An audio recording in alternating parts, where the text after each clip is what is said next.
Well, some wild developments tonight, everyone. It's an unexpected live stream. We're just going to kick off. So I'm sitting at home watching watching what's going on in the Senate, and yeah, looks like a deal was struck, and looks like the shutdown is going to end tonight. What everybody's saying, like Democrats are super super pissed about it. They are currently out to well, they've been voting essentially, and we'll talk about what's happening here. You haven't been covering it. You haven't been watching it. There's the Senate. There's the Senate. Yes. All right. So if you haven't been paying attention, we're going to talk about it, how we got to the point we're at now. 56-40, 4 votes left. Supposedly those 4 votes are all Republican. And yes, ladies and gentlemen, we don't know for sure yet, but it looks like a deal was struck. There's already Democrats seething, doing interviews on MSNBC, which we're going to take a look at as well. A lot of people not happy on the Democrat side about this. Apparently, Trump got it done, did a backroom deal with Senate Democrats. Let's see if I don't have anything yet from MSNBC. I've seen a few things coming out of Twitter from other people's channels. I don't have Twitter. But all right, so here's what happened or is happening. So apparently, Donald Trump and Senate Republicans were able to make a deal with 5 Democrats who've been voting no. We're not exactly sure what that deal is. We got some ideas. And they were able to get this across the goal line. This is for the cloture vote, essentially to end the filibuster. Then they'll have the regular vote, which only requires 50 votes, right? So it's going to pass. So that's what's going on. So we're sitting here waiting for these last 4 votes. At what cost? Apparently no cost to Republicans up front. I don't believe Republicans made any concessions at all in this initial vote. They're about to, yeah. That's what they're about to do. At least that's what everybody's saying, and all the media outlets are all saying that the deal was struck, that we're just waiting for the final 4 votes to come in. Yeah, so this is actually I don't have any sound on going now. So yeah, we'll yeah, what a circus, I know. So from what I've gathered, and again, we don't know exactly, I doubt that will pass. I mean, that's not what everybody's saying. Apparently there's 4 Republicans left to vote, and they only need 4 more votes. So unless Republicans decide to the 4 Republicans decide to all of a sudden switch their vote to no, which I would doubt. But again, I don't know exactly. This is just what everybody's saying. And if you guys go on X, again, I need to get X. Apparently there's Democrats, House and Senate Democrats, that are calling for Chuck Schumer to step down. They're not happy. Democrats are not happy right now, as they have essentially just had their legs cut out from under them. They could vote on it tonight. If they could, after they get past the cloture vote here, they could just straight away vote on it. Not sure if they will. If not, they'll vote on it tomorrow. That won't matter. As long as the filibuster ends, that's going to end the shutdown. Then they'll vote to reopen the government. And yeah, I was just sitting here at the house watching this by myself. So I figured, why don't we throw this on? I'll chat about it, see what we feel. X is lit up. Maybe I could start an X. You can't just like look on X is the problem. You have to have an account.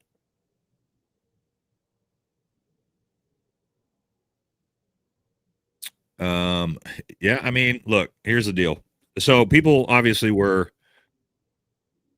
lot of people are upset about the Affordable Care Act credits not being extended, right? That's the big thing that the Democrats wanted. which I get. I want that extended too. You know, if you've got parents on Medicaid, you'd like to not see their premiums quadruple. But was this the time for Democrats to try to get that deal done, holding the government shut down, or holding the government hostage shut down so that they could get a vote on that? No, that's not the right time to do it. All right. They're voting on a continuing CR.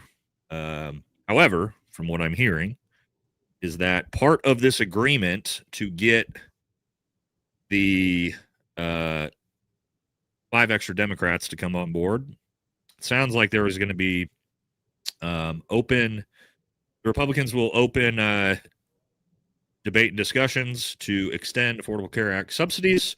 They're also willing to rehire a bunch of the permanently laid off federal workers that were laid off when the shutdown happened as an appeasement to Democrats. At least that's what we're hearing so far. So it sounds like what will happen here, is they will vote to hopefully what Democrats wanted. They may actually get that in a debate later. Probably not going to be exactly what they wanted, but Republicans have made the agreement to have those discussions, rehire a bunch of people. Doesn't sound like a terrible deal, but it is really, really, really bad for Democrats. This is politically horrible for Democrats because this shows a fracture in the party. What this shows is that Donald Trump was able to lean across the aisle and make an agreement over the top of Chuck Schumer to get the government opened. If that's what happened, which it sounds like that's what happened, we have to give Donald Trump literal 100% credit for ending the government shutdown. And I give credit where credit's due. Donald Trump is going to get the gold stamp of approval. He's going to win this one. Chuck Schumer is going to take all of the fucking blame for this. He's going to take the blame for the shutdown now. He's going to take the blame for, on the Democrat side of things, for not being able to hold the line, not be able to hold his caucus together. So, yeah, for Democrats, at a time when there's this MAGA civil war and Republicans are completely fractured, this was not the time for Democrats to shit the bed on this. Now, I'm glad this happened because I want the fucking government to end just like you guys do. Or you should want the government to be open, because why the fuck are we paying taxes if we don't have the government open? And we were getting close to the point that we were about to have like the airlines shut down. I don't think people know, because air traffic controllers are starting to just quit their jobs. Because again, people, federal workers are not getting paid for almost 2 months. So what's going to happen, right? So what this is going to do? It's going to extend all SNAP benefits for the whole fiscal year. It's going to extend all payments to our service members for the whole fiscal year. It'll extend payments to all the federal workers for the full fiscal year. Yeah, this is a good thing. We want the government to be reopened. We want our government fucking functioning, right? We should not have our politicians holding the American people hostage. I think that both sides are at fault. However, Republicans are going to get the credit for reopening the government, and Donald Trump is probably going to get the ultimate credit for this. There's not really any way and trust me, with Democrat congressman already calling for Chuck Schumer's head on Twitter. Tomorrow is going to be wild politically. The level of seething infighting you are going to see between Democrats is going to be insane. Bernie Sanders just lost his mind on the Senate floor. Elizabeth Warren apparently is furious, and they're all super pissed at Chuck Schumer. Democrats are super pissed at Chuck Schumer. Chuck Schumer already had like an 18. What was Chuck Schumer's? Let's see if we've gotten any further on this as we're talking about this. Looks like we're still 56, 40. Again, I'm not sure what's going on, because from everything I'm reading, everybody's left and there's 4 Republicans left to vote. And I'm not sure why they're not just voting. Because I don't think Mike Lee is going to show up and vote no. Make any sense? Yeah, Trump did get booed at real hard today. He got booed out when he was swearing in service members, which was pretty ugly. But Trump needed to win pretty bad. Needed a win really, really bad politically right now. You know, the president of the peace president and ending 8 wars and around the world. No one gives a fuck about that, bro. People care about the fucking government shutdown, the fact they can't afford food, the economy's in the goddamn shitter. We want you to focus on this country. Focus on this country. We don't give a fuck about foreign countries, right? So ideally for Trump is hopefully Trump has got a reality check because I mean he's getting stuffed by Fox News even. Fox News putting up polls, showing grocery prices, all the things that Trump's trying to say about the economy are all not true. Saying that it's more affordable now than it was under Biden, objectively false. It's not a win for Trump. Absolutely, yes, it is. This is 100% a win for Trump. 100% a win. 110% a win for Trump.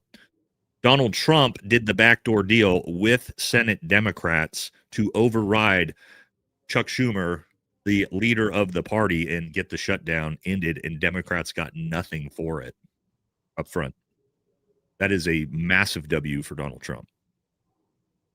And again, we call balls and strikes here, right? I give that dude more shit than almost any other conservative, but I will give him credit when it's due. And right now, if this is what happened, it's due.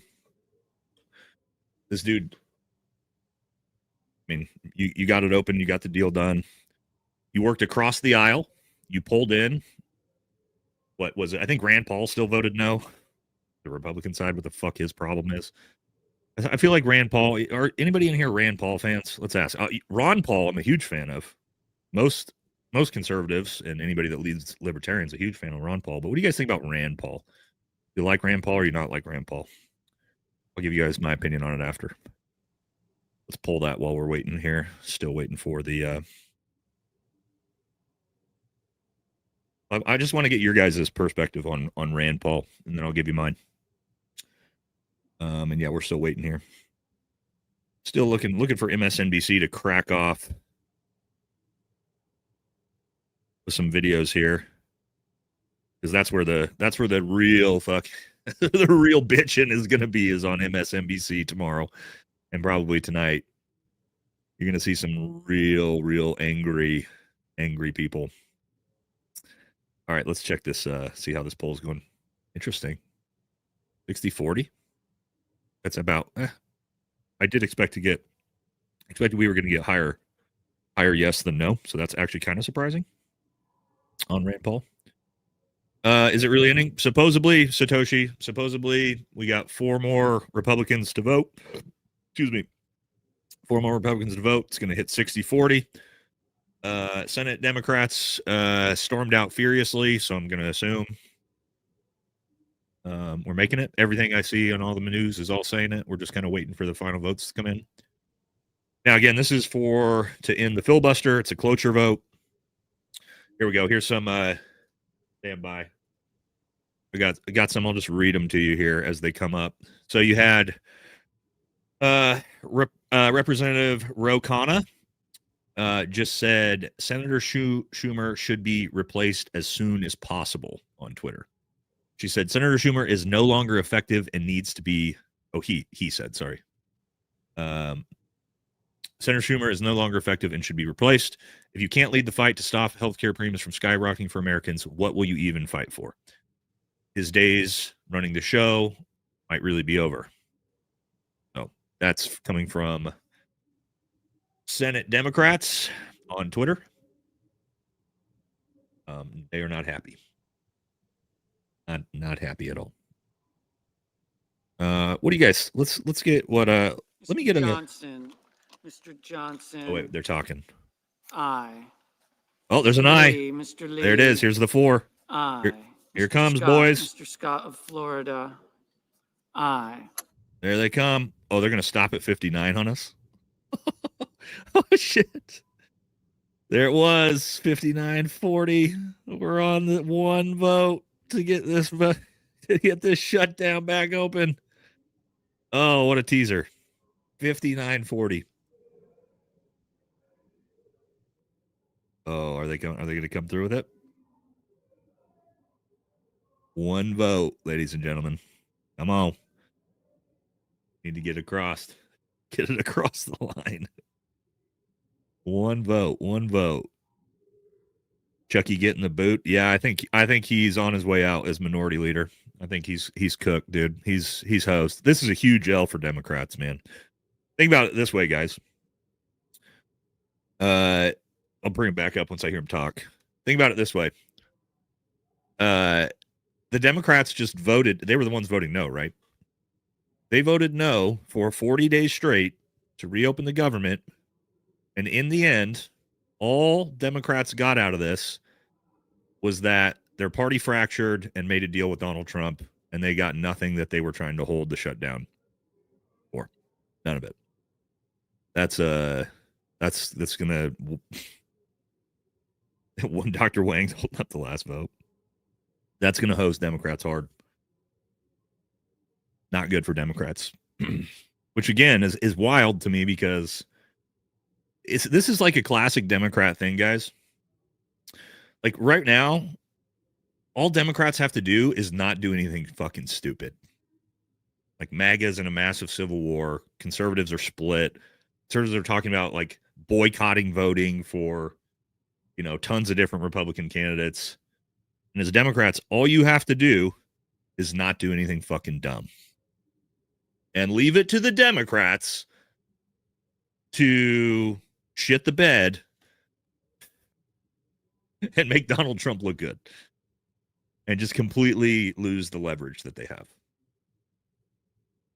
I mean, what are we doing, Democrats? What are we like? But Chuck Schumer's in charge, right? I don't understand why. I didn't understand why Democrats wanted to hold this shutdown to begin with. Like, I think they thought it was going to be a referendum on Trump. Maybe it would have been had they been able to hold the line together. But it's hard for Democrats to be voting no to keep the shutdown while SNAP benefits are turned off, while the military's not getting paid. That's tough. See what you guys had to say here in the supers. Papa Penguin, what's up, brother? Wouldn't it be glorious if we had Congress critters that did their duty instead of doing their corporate masters bidding? Wouldn't that be nice? There's not very many of them that I believe aren't just doing exactly what they're told to do. One or two, not many. They're trying to force prophecy with their ginger cows. Corey is based. Thanksgiving going to be crazy this year. At least people are going to potentially have their SNAP benefits turned on. Go long on Bitcoin. And can we, the people, just stop paying the IRS? I feel like we should get a 40-day discount. What is that? It's I'm going to do the math on that. 10%? That like a 10% discount off our taxes we should have? Maybe 9.5%. I'm doing the math in my head. I could be way off. I'm assuming somebody will do the math. I think it's 9.5%, 10% discount on our taxes because the government wasn't fucking open. Seems like that. All right, how we doing here? All right, so CNN looks like they're going hard over there right now. There's some crying on CNN. Let's see if I can find it. They got going here. Oh, they're not live either. Yeah. All right, but anyway, one more vote. I do not know why we're waiting on one Republican vote. Epstein, yeah. Here's what's going to get crazy, guys. What's going to get crazy is the House. The first bill of action is to release the Epstein files. So that's going to be wild. I don't know what that's going to look like. I don't know what we're actually going to see. But supposedly, ladies and gentlemen, that will be the very first thing they do when they get back in session. They should be back in session immediately. If the Senate actually pulls this over the finish line here, which again, I mean, one vote. Keep in mind, the highest The highest yes vote count we've had since the beginning of the shutdown was 55-45. So even if it were to fail, which I don't believe it is, we would we'd actually have, what was that? 8 Democrats that moved across the line to vote with Republicans. It's going to be interesting to see who these Democrats are. We obviously know Fetterman. Who was the 3? Fetterman. Chat, you guys remember who were the other 2 Democrats that were voting yes with Fetterman? Yeah, we got some savvy politicians in the chat. No, not 10. No, not 10 Democrats, because 52 Republicans have been voting yes.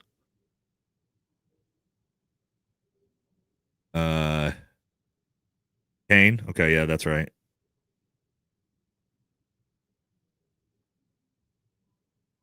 No, Rand Paul's been voting no. I don't know if maybe he voted yes on this one. Rand keeps voting no. Oh, let's see the poll and see what, and then I'll talk about that. I forgot to talk about 50. That's actually really close. 53 no, 47% yes on Rand Paul. Here's my thing with Rand Paul. I feel like Rand Paul is just, he's not like his dad, to where like Ron Paul had a very, very specific political ideology and it never changed. Rand Paul just seems like he's just like a resistance vote. Rand just like votes no on everything, regardless of what it is. It feels like he's just there to like resist the GOP establishment. It's like, I get it, whatever, cool, man. That's like the libertarian thing to do, but he's not a libertarian like his dad. But he just kind of feels like that's what he's there to do. He's just a contrarian vote, right? Like whatever the party wants to do, he's going to vote the other way. Rand small government, yeah, but there's been times where he's voted the opposite of that. That's the thing about Rand, is he doesn't necessarily have a strict ideological code like his dad. Yeah, like voted against the border wall. That's like the most America first thing ever, and voted no. Right, so stuff like that seems bizarre to me. Again, like sometimes he votes the right, I won't say the right way, but it just always seems like he's always just trying to vote against Republicans. Like the shutdown right now. Think about the shutdown right now. Does it make any sense for Rand Paul to be voting no against Republicans on extending the CR? Like what does he want? Because what he's voting no, if he's voting no with the Democrats, that means he's voting no and he wants an extra 1.5 trillion to be spent, which is, I thought you wanted less government, Rand. But why would you be voting to want more government? I don't know. Seems odd. Seems odd to me. Maybe he's voting no for some other reason I don't know about. On this bill specifically, or on the reopening the shutdown. But yeah, we're still sitting here. 59. Everybody's gone. Nobody there. Other than who's the one person? Maybe he's in traffic on the toilet. I don't know. I have no idea what's going on here.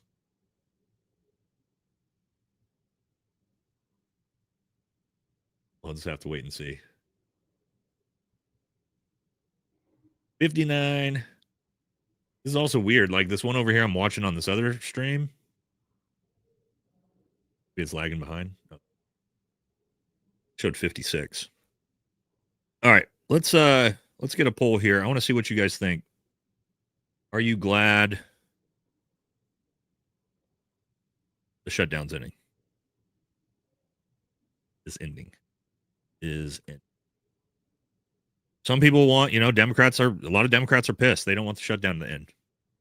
They felt like this was advantageous politically for them. Some Republicans don't want it to reopen. Interesting. So let me know what you guys think. Hopefully you guys can't hear my dog barking at the door. I'll go out there and tell her to be quiet.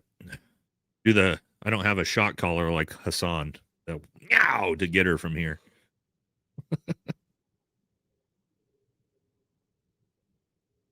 All right. Let's see what the poll results are coming in on. 70. Wow, that's actually a lot of people are not happy that the government's reopening. Well, keep it shut down forever. Why? For those of you who don't want it open, why? What do you want the government? Why do you want the government to stay shut down? Just curious. I'm not no judgment. I obviously don't because I want my buddies that are active duty in the service to get paid, especially this time of year. And I'm still paying taxes. So I would like them to show up to work. I'm going to pay you.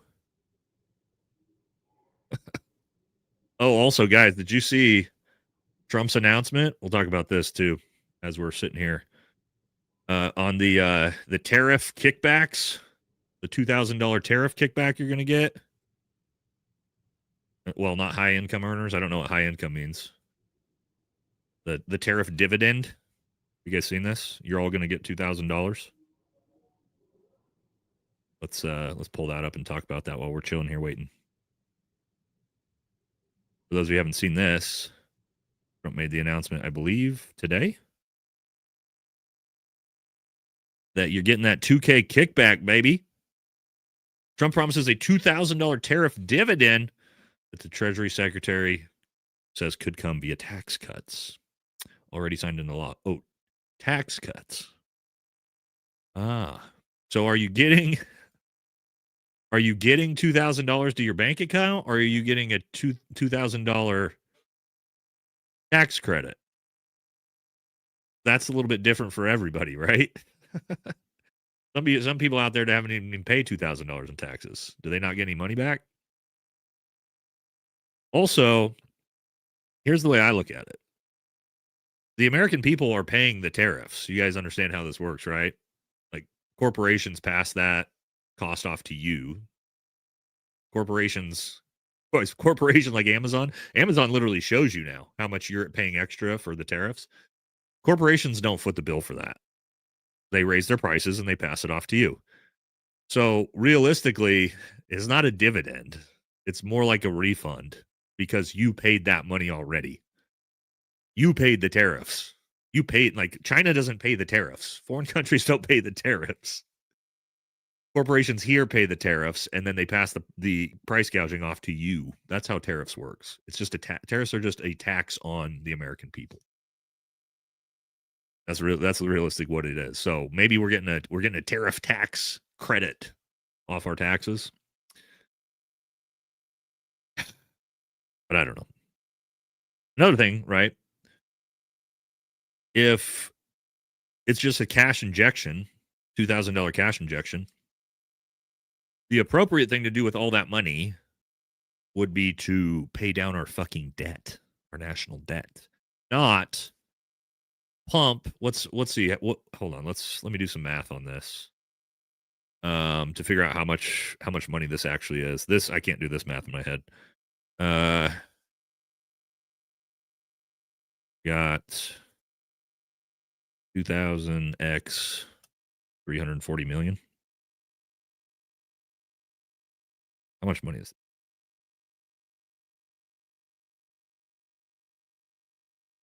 This is $700 billion.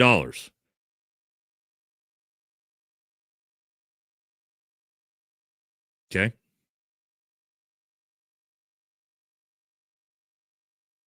That's crazy. So that's almost $1 trillion. Half that. How's that? What do you mean? Is the math wrong? 340 million people in the country times $2,000 each. Right? Am I wrong? Did I do that? I didn't do that math wrong, right? Am I missing something? Chat says that's wrong. I feel like that's the math, right?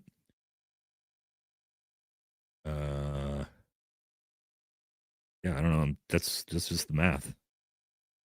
2,000 times 340 million people in the country.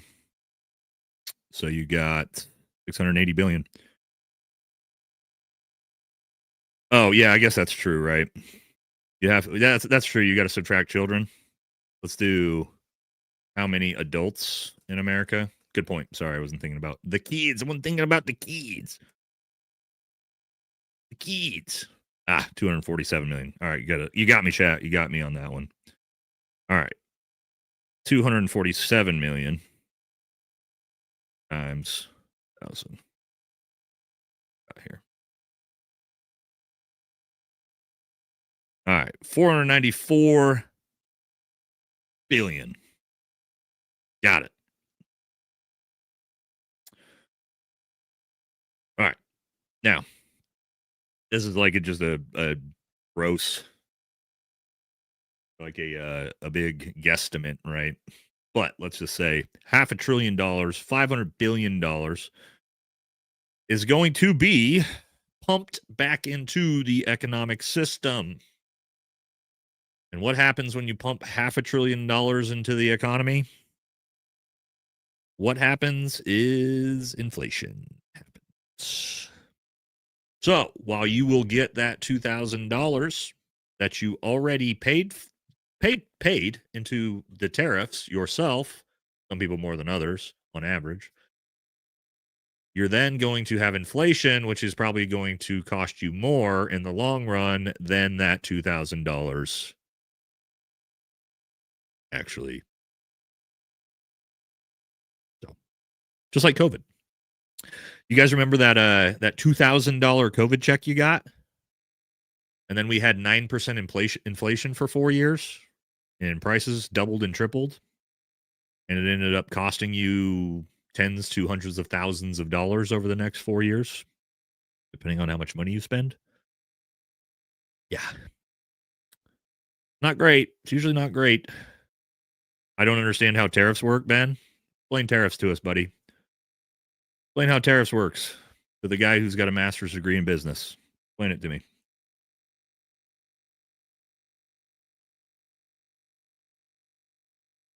Say what you got to say. Okay. But no, that is how tariffs work. All right, this is what happens. You put a 100% tax on tariffs in China. Yeah. All the American businesses that are manufacturing their things in China, which they all do, China,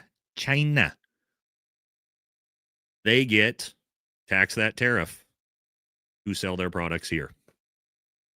That's why so many American businesses are trying to diversify their manufacturing out of China to places like Bangladesh, Vietnam, right?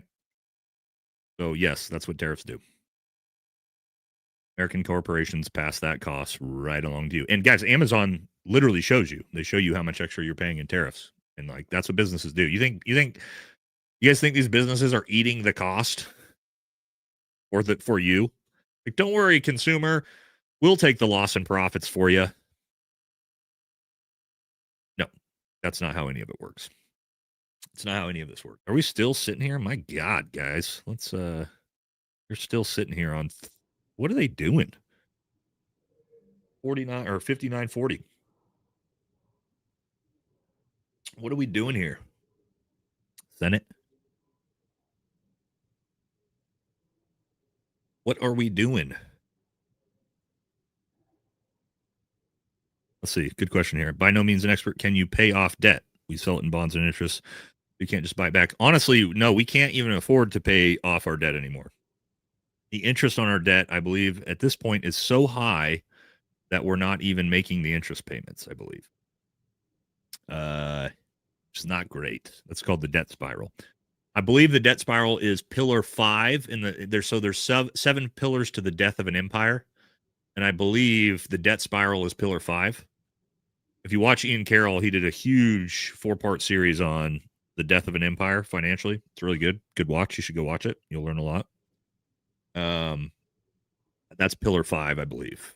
And pillar 6, I believe, is when the nation no longer that nation's currency is no longer the reserve currency for the world. So obviously right now, the US dollar is the reserve currency. Most nations and empires collapse by stage 5. We are already past stage 5, moving towards stage 6 in a hurry because of things like BRICS.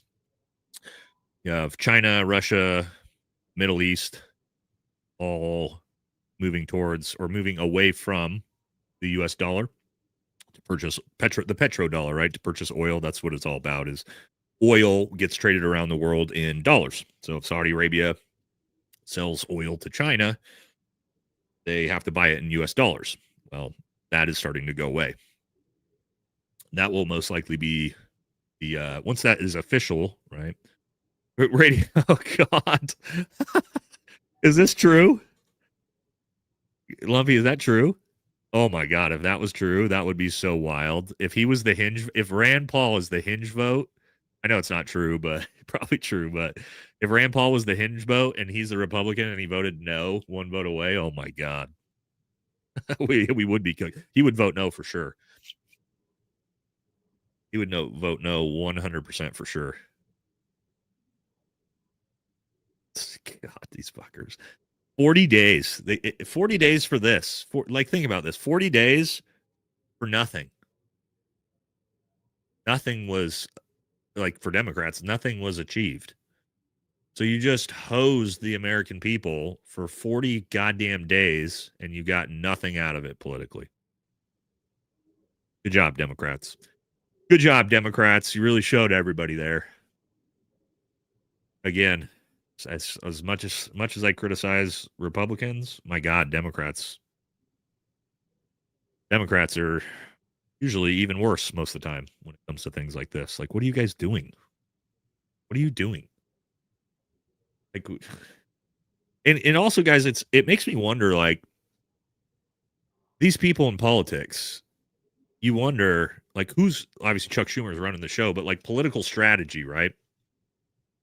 How did you possibly think this was a good political strategy for Democrats? Who's in charge? Well, Chuck Schumer. Like, whoever's in charge is literally dumb as fuck for Democrats. Like, this was never going to be a winning strategy for you. Like, try to and I know what the strategy was for Democrats was, hey, Republicans have complete consolidated power, so if we make the lives of American people hurt, if we make them hurt, it's going to be a referendum on the people in power. It's going to be a referendum on the president. That's usually how it works. But if you're the ones voting no to reopen the government on a CR that you already voted for before, and now you're voting no just to try to punish the American people, which is what they were doing, that's never going to be a winning political strategy. And especially 40 days later, when your own party flips on you, guts you, and sides with Donald Trump. Not good. Not good. Not good. But I'll tell you guys, sorry, there's one here. We'll get to that in a minute. There's a really good comment here I just saw. This, Courtney, is so true. People are about to get wrecked. Wrecked. Your parents, depending on how old you are, my parents are about to get fucking wrecked. Medicaid is about to get wrecked. Premiums are about to be brutal. That has to get fixed. So Republicans better get their asses to the table with Democrats and figure out whatever Medicare or Medicaid or whatever the medical insurance system is going to look like. Don't want it to be the Affordable Care Act. If you're Republicans, then how about you put forth a fucking plan? Considering, you guys remember in 2015, I believe, Donald Trump was asked, do you have a plan for Medicare, Medicaid? He said, I have concepts of a plan. You guys remember that? Remember the concepts of a plan? And then again, he said in 2020, I have concepts of a plan. And then again, Donald Trump said in 2024, I have concepts of a plan. We are now 10 months in, and Republicans have presented nothing in 9 years. In 9 years that they've had concepts of a plan to repeal the Affordable Care Act and put in something better. and they've done nothing. So you can bitch about the Affordable Care Act. It's obviously not a great system, but you haven't done anything. You haven't replaced it with anything. You haven't even tried to replace anything. You haven't even put forth the concept. There's fucking nothing there. And to Democrats' point on this, it's about to get real, real ugly. All right, hold on. So we got an update. All right, it says breaking. John Cornyn, who is the last vote needed to reach the 60 vote threshold, is not even in Washington, D.C.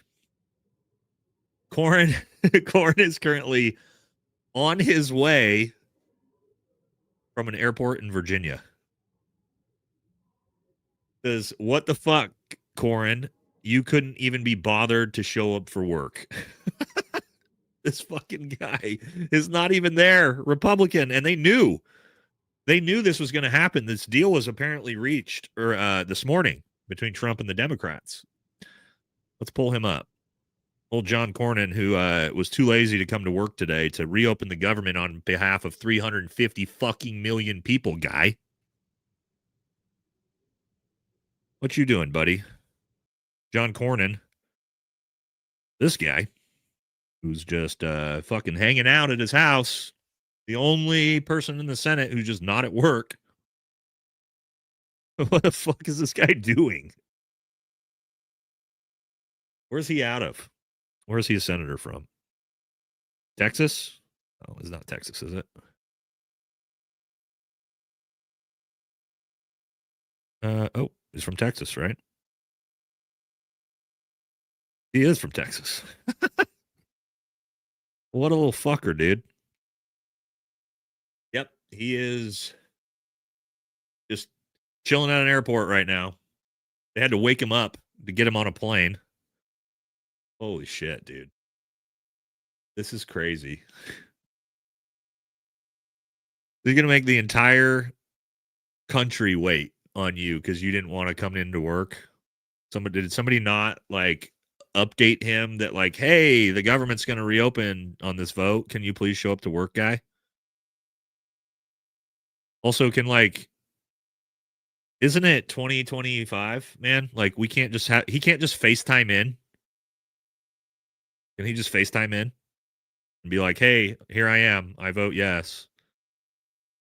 What the fuck is he doing, dude? I mean, I know he can't just vote. He can't just FaceTime in, right? Obviously, there's rules that go back in the Senate way before digital technology. But I mean, come on, dude. Somebody said I was laid off via Zoom, right? Just doing his own thing. And they literally have his flight ticket here. So, all right. In fairness, it looks like his flight was delayed. Okay. His flight was delayed an hour. I'm looking at his boarding pass here. From Austin, Texas to Washington, D.C. You're supposed to be on the flight at 4 p.m. Pacific, 6 p.m. Central. This flight took off. It was supposed to arrive at 6:30. So he would have been fucking late anyway.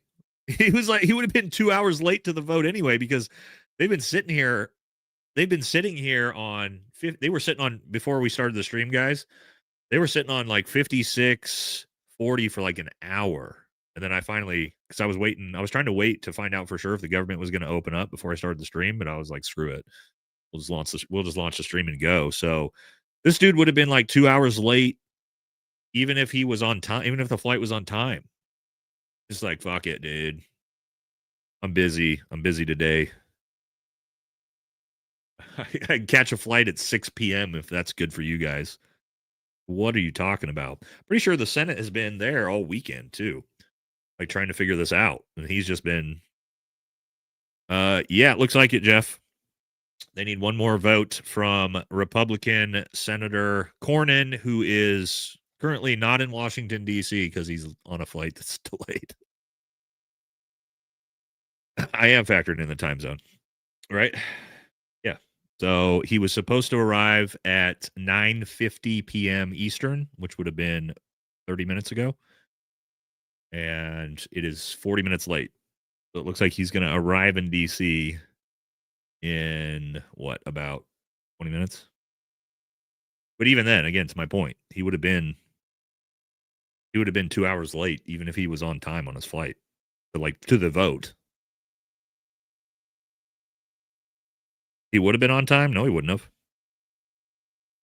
Like I just said, he was supposed to get in 30 minutes ago. They've been sitting on 5640 for an hour and a half. He would have voted by now, but we would have been sitting there. Senate would have been sitting there for 2 hours almost while he waited for him to get in. Yeah, and you can't count him AWOL. You have to wait for him to get there. That's the crazy thing. Maybe, maybe if we had enough air traffic fucking controllers because the government shut down, maybe his flight wouldn't have been delayed.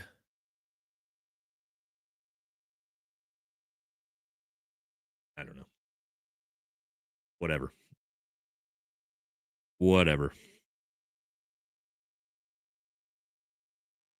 It is what it is. Yeah, I know it's 10:20 in DC. He's supposed to get in at about 10:30 DC. So in about 10 minutes, it looks like he'll be in. Or his flight's supposed to land. He was supposed to be in at 9:50 p.m. Eastern. That's when he was supposed to be in. Which was, 30 minutes ago? Right? So, yeah, we're going to be chilling waiting for this dude. And I feel bad for these people in the Senate that they got to just chill here and just wait for this guy. I wonder, God, I wish, I mean, I know tomorrow CNN, MSNBC is going to be wild with the interviews. I wish they would put up, surprised they're not live. We start with talking about this. See if there's any new videos up. We start with some breaking news coming up. 21 minutes ago. Here we go.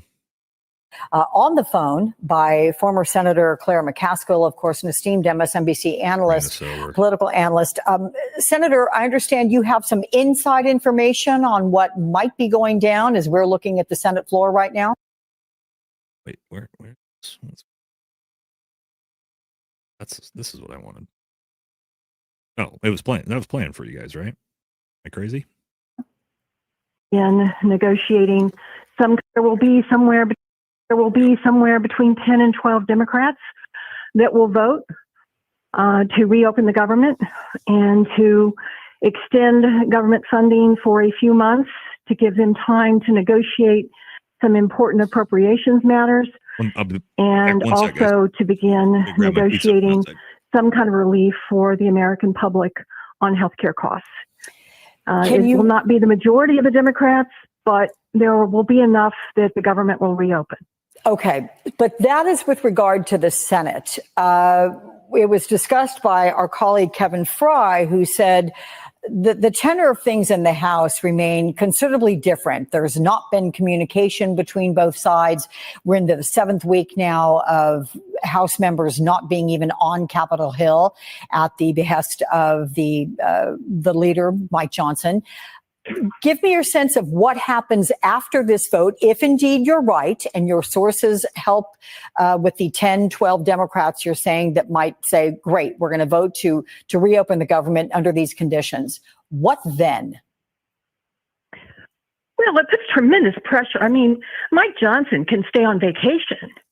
But what the Democrats are saying, those that are going to vote to reopen the government, is we have made it very clear to the American people who's on their side. We've made it very clear the lengths we will go to bring attention to increasing healthcare costs and everything increasing in terms of price, that they're looking after those people that try to make it all come out even at the end of the month instead of feeling like they're drowning in terms of their economic situation. So if Mike Johnson decides that after there's enough Democrats to begin negotiating in earnest about relieving healthcare costs, if he thinks that he can continue to tell everybody they don't have to come back to work until after Thanksgiving and they're on a paid vacation, I just think that would be political malpractice on his part. I would have to believe they will come back in and realize that they have an opportunity now to show whether or not they care about anybody but the billionaires. We are getting word backing up your sources as well that the Senate Dems do plan to huddle for a caucus meeting that we're hearing around 5 o'clock. So that's an hour and 45 minutes or so from now. Will there be in that session a strategy of which Democrats will vote with Republicans? How does that work? Or is it just an individual's choice? Well, Alex, in most of these situations, it comes down to individual's choice. We are still, thank goodness, you can't gerrymander states. So we have Democrats representing purple states. We have Democrats representing states that have Republican leadership in their legislatures and in the governor's mansion. So you have some Democrats that are looking for a moderate path to reopen government, but with an eye toward really finding relief for the people that they've been standing strong on behalf of.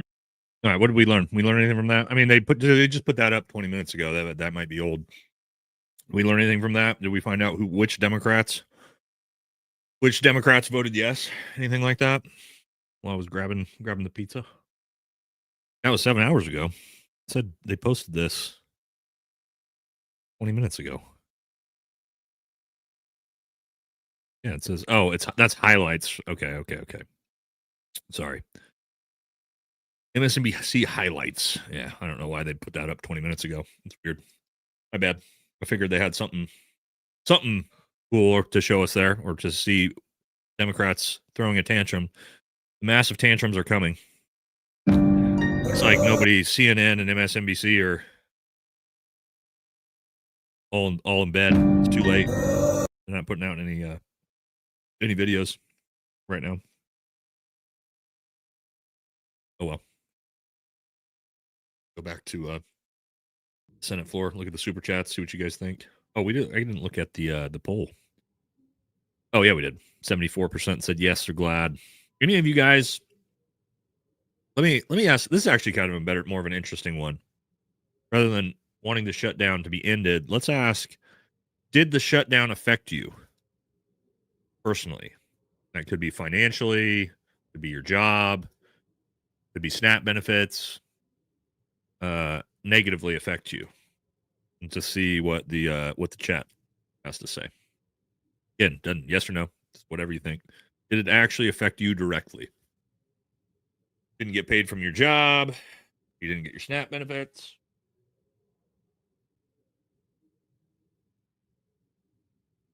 Be interesting to see what you guys think. Heard if Rand Paul voted yay would be over. No, that's not it, man. This guy, old Senator Cornyn, decided to take the closest flight he possibly could before the vote, and his flight got delayed, and he's waiting on an airplane to come in and vote. So we're just waiting for him. All right, I'm going to read some super chats while we wait for those poll results to come in, because I do think it's actually kind of interesting.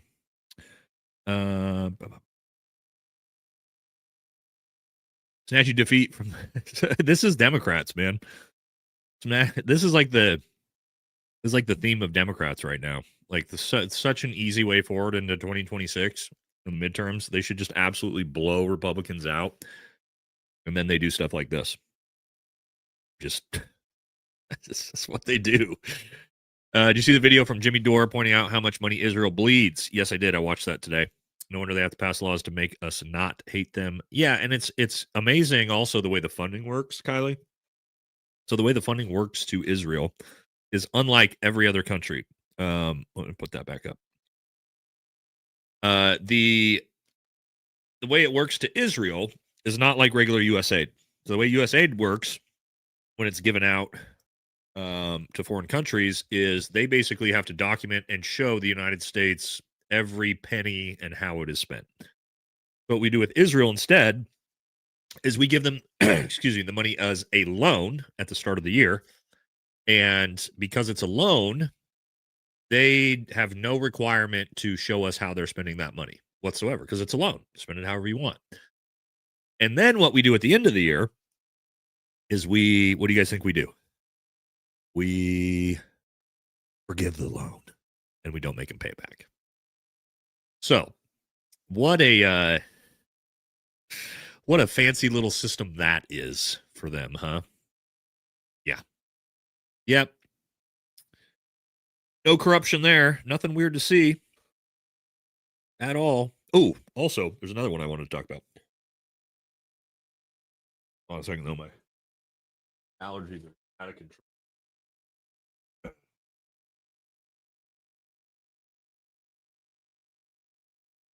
I have terrible allergies, guys. Bad genetics, I guess. Another one that I wanted to look at, and we'll do it after the supers, is the new 50-year mortgage. You guys seen that? 50-year mortgage, home mortgages. Oh, I got a lot to say about that. But yeah, our greatest ally, they get funding in a very interesting way. Okay, they talking about $2,000 stimmy checks. Yeah, we just did a poll on that. Count as a discount. Oh yeah, we didn't learn in 2020 at all. I don't know, man. They said it like somebody said it's a tax credit. Some other article said that it's like stimulus. I don't know what they're actually going to do. I also don't trust Trump is actually going to deliver on that. And the reason I say that is because weren't you guys supposed to get Doge refund checks? Remember those $2,000 Doge refund checks Trump said was coming? That never came. We just stopped talking about that. Remember when we just stopped talking about that? Like, oh, just kidding. Just kidding. So we'll see if anything actually comes from that, because it sure shit didn't. All right. To quote Rush Limbaugh, "Chuck you, Schumer." I've never heard that one before. That's a good one. What is a non-NATO ally? Google says Israel is one. Okay, so they're not. Israel's not our ally. We have no mutual defense treaty alliance with Israel. But what a non-NATO ally, why they say that about Israel is because technically what we have is called a strategic alliance. It's not an actual formal alliance. There's no requirements for any nation to actually do anything. But what that strategic alliance, and you guys are going to hate this because when you learn these things, you can't hate this shit enough. What that strategic alliance does is it allows Israel to take our military technology. That's the alliance. That's the strategic alliance. They have no requirement to come to our aid if we're attacked. They have no requirement to join a war for us, like in the global war on terror. The strategic alliance just allows them to take our military technology and our money. And our money, of course, our money. So, and it's not reciprocal. By the way, it's a one-way street on that alliance. Fucking God. Oh, man. You know, like I said, you can't hate it enough. All right, Rand votes no because Trump called him ugly. Remember, there's plenty of subject. He did. Trump did actually drag Rand Paul pretty hard in 2016. And Rand does seem like the type of guy that would hold a grudge for that. Mike says Canada has its problems, but if the government can't pass a key bill, triggers an election. No shutdowns. Ooh, I like this. Do your job or risk losing your seat. Is this a real thing, Canadians? I didn't know that. They just force an election right away. We need to get that going in our country for sure, Mike. That seems like a great one. But yeah, we definitely don't do that. We just shut our government down and fuck the American people over. That's how America does it. Only one getting value from the government is Mary Madelson. Yeah. She's definitely getting a lot out of her investment in Trump. I'll tell you that. Her $250 billion investment's taken a long way for her friends. Ryan Richardson, no chance we're getting that tariff money. Also have to consider that tariffs are unconstitutional. Probably have to pay back foreign nations and corporations. Are tariffs unconstitutional? I don't know if that's true. But I've literally never heard that, so I'll look that up. Are tariffs?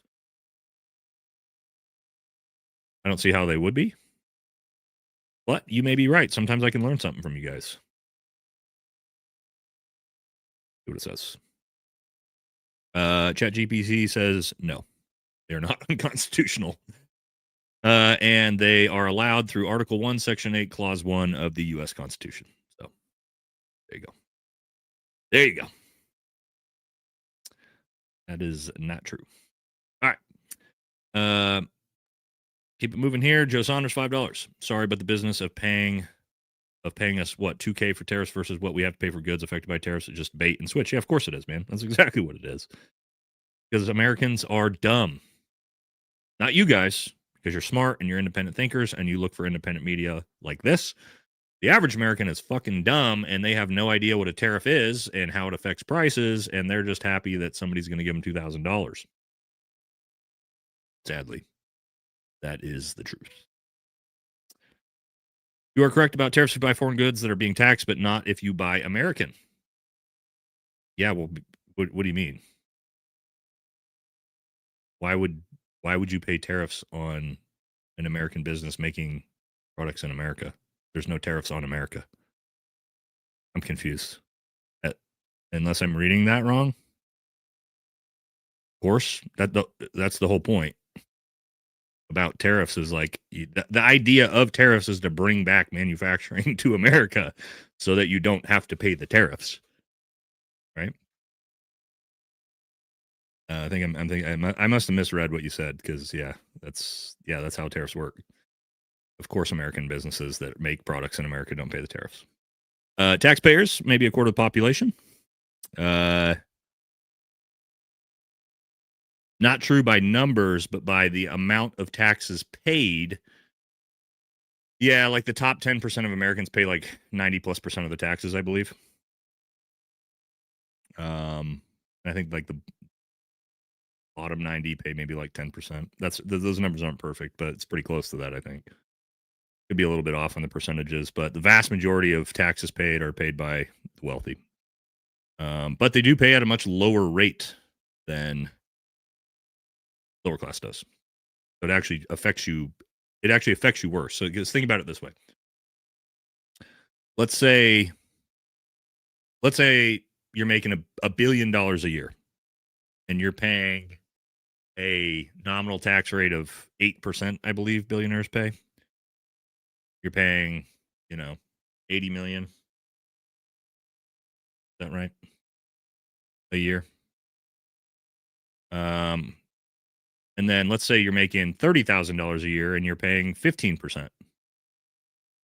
Well, 15% of someone who's making $30,000 a year is going to drastically affect their life infinitely more negatively than a billionaire who's paying 8%, right? So it actually, even though the amount of money being paid by the wealthy is infinitely more, and it's the vast majority of the taxes, lower class and middle class actually get affected more negatively dramatically by the taxes than the wealthy do. Right? But you would think a billionaire would pay not a nominal tax rate of 8%, but of a nominal tax rate of like 50 to 60 to 70. It used to be like 70 or 80%, because you're making $1 billion a year. Even if you paid 800 million of that in taxes, you still have $200 million coming in. Whereas the guy making $30,000 a year who paid $4,000 in taxes, he's only got 26K coming in. So you paid 800 million in taxes, but you still have way more money. So again, the nominal tax rate has been completely gutted and changed on behalf of billionaires about 20 years ago, I believe. And that's also where the massive wealth disparity has ramped directly up. Because for those who don't know, the nominal tax rate used to be anywhere from like 50 to 80% on super, super wealthy people for the majority of the country's existence. That used to be super normal. And then billionaires figured out like, hey, we don't really like paying this much money in taxes. We should change the tax code. And that's what politicians did. They lobbied politicians, they bought it off, and they changed it all. And they fucked the American people. And that's why I believe, we just hit it, guys. We just hit this, I believe, in the last couple days. For the first time in America's history, the top 1% have more wealth than the entire middle class. Now, it used to be more than the entire lower class. Now, the top 1% has more wealth than the entire middle and lower class combined, I believe. That's not good. Essentially, the top 2 million people in the country have more wealth than like 150 million people. That's not necessarily real great. But that's where we're at. And not much is changing. All right, let's see what our poll said about the effects. Wow, actually, yes. Yes was 47% said yes, they were actually directly negative affected by the shutdown. That's a lot, guys. I mean, if 50% of the people here in this chat were affected by it, that's probably close to what the rest of the country was feeling. And so that's actually pretty wild. So it's a good thing if we can get this goddamn shutdown back open. All right, let's see if we're moving anywhere over here yet. Oh, old Cornyn still fucking taking his sweet ass time getting to the Senate. Thanks, bro. America's waiting for you. Texas. Who's in that dude's who lives in Texas? Who's in Texas here? Somebody said this is commie talk. Think about this. This guy probably makes less than $50,000 a year. And he's probably like cheering on billionaires to be able to keep their money. Like these type of Republicans are fucking wild to me, right? MAGA, that's like, no, don't tax the billionaires. While they make fucking jack shit and like get absolutely hosed by this entire thing. It's commie talk that we want that I'm saying that's probably a good idea for the nominal tax rate to go back to the way it was in America for like 200 years. That's commie talk because I don't remember our government being communist during that entire time. In fact, when we were during the Red Scare and the Cold War and we were trying to bring down communism, the nominal tax rate was like 50 to 60%, I believe. So what are you talking about? What are you fucking talking about? Commie talk because we should tax billionaires higher? I know. And somebody's probably literally working at Chevron complaining about that. It's wild to me. But, whatever. You can think what you want. If you think that billionaires should be taxed at a lower nominal tax rate than the lower class, then okay. Rock on, dude. What the fuck? Yeah, I agree. Taxation is theft. I think there should be no income tax. None. Zero. On anyone making, I don't know. Let's say anyone making less than $1 million a year, there should be zero income tax. Zero. Because honestly, it's not going to make that big of a difference because, again, the wealthy are paying the majority of the taxes anyway. So why fucking even tax the lower middle class? Why tax them at all? Get rid of it and then just tax. And think about, and then you can have the nominal tax rate rise pretty progressively from there, right? If you make $1 million a year, you pay 10% in tax, which is much lower than it is now. Okay. Then let's say you make $10 million a year, you pay 20%. $100 million a year, 30%. Then you get up to $1 billion. Okay. Once you hit $1 billion, you pay 80% nominal tax rate. Now, again, the way, for those who don't know how taxes work, I'm talking about the nominal tax rate, which means that millionaire, all the money he makes up to $1 million, he's also not taxed on. It's beyond that $1 million. Okay. That's when the tax rate increases for those of you who don't understand how tax brackets work. Now you're talking about a billionaire. Okay. He gets up to his billion dollars. He hasn't been taxed at the 80% rate yet. He's been taxed like $100 million. He's still almost made all that billion. Well, the next billion he makes on top of that, okay, now you tax that at the 80% nominal rate, right? He's still making over $1 billion fucking dollars a year and keeping the majority of it. But that would actually increase the amount of tax income that's coming, and the middle and lower class would pay nothing in taxes. And by the way, the reason why you can't afford fucking groceries and you can't afford gas and you can't afford your rent and you can't afford a house is because the government makes you work for them for 4 to 6 months out of the year as a lower and middle class. We're all government employees, homies, by the way, if you didn't know. So how about no more fucking income tax? Because did you guys that aren't historians, you guys know there didn't ever used to be an income tax in America. You know, that's how America was founded. There was no income tax for like almost 200 years. Did you guys know that? And then, of course, what happened? Look at this guy. He's absolutely Democrat liberal pushing Islamic communism with his antiseptic bullshit. Look at this Ben Shapiro's burner account. Ben Shapiro's burner account raiding the stream. Oh, that's hilarious. So, to my point, there didn't used to be an income, and then you have you'll have Republicans in here calling me a communist because I'm saying there should be no income tax. You want to be taxed? You want to be taxed? People are bitching about what I'm saying. Why do you want to be taxed? What is wrong with you? That's the opposite of communism, you stupid fuck. In communism, they take all your money. I'm saying don't take any of our money. Do you understand that? How that works? Dude.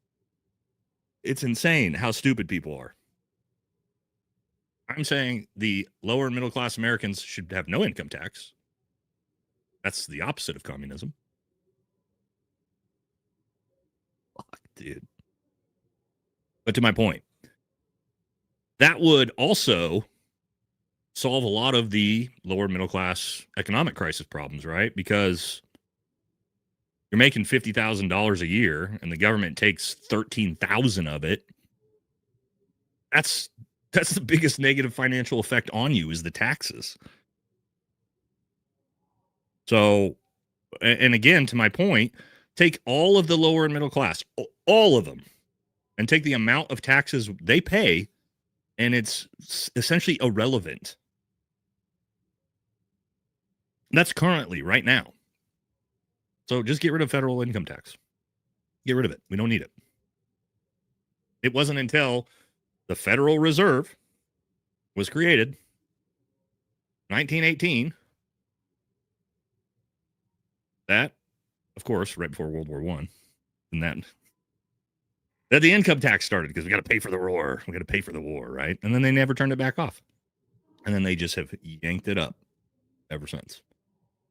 So, no, America was founded on the premise of no income tax. It was founded on the premise of basically no taxes at all. Like we started a fucking revolution over what, a 2% tax on tea? And now you got Republicans in the chat screaming that if you want to lower the tax rate on lower and middle class Americans, you're a communist. I don't know. What country am I in? Okay. All right, man. If you imagine like being such a little good boy too. Like, I want to pay my taxes. I want to pay my taxes. Don't say that. I want to pay my taxes. Fucking weirdos, man. I would have thought the idea of don't anybody making less than let's say $100,000 a year, right? Anybody making less than $100,000 a year, why the fuck are they paying income tax? Makes no sense. But again, oh, it sounds like something happened. Corn and I. Looks like he showed up. They did it. 60. It's over. We did it, boys. Government's open.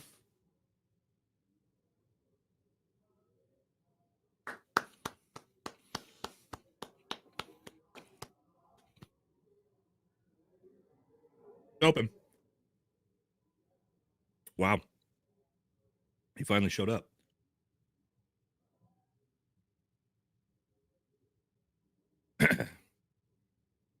"40 wasted days." Yes, you're absolutely right. Who said that? Somebody said 40 wasted days. Yes, it was. That was an absolute fucking waste. We caused a lot of people a lot of stress, a lot of government workers a lot of stress, a lot of service members a lot of stress, a lot of low-income families a lot of stress.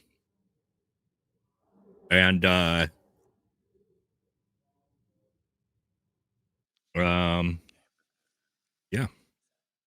Somebody said I can finally collect my pension On again. this vote, the yeas are 60 and the My nays pension are comes in no 40. matter what. 3/5 of the Senate duly chosen and sworn, having voted in the we go. affirmative.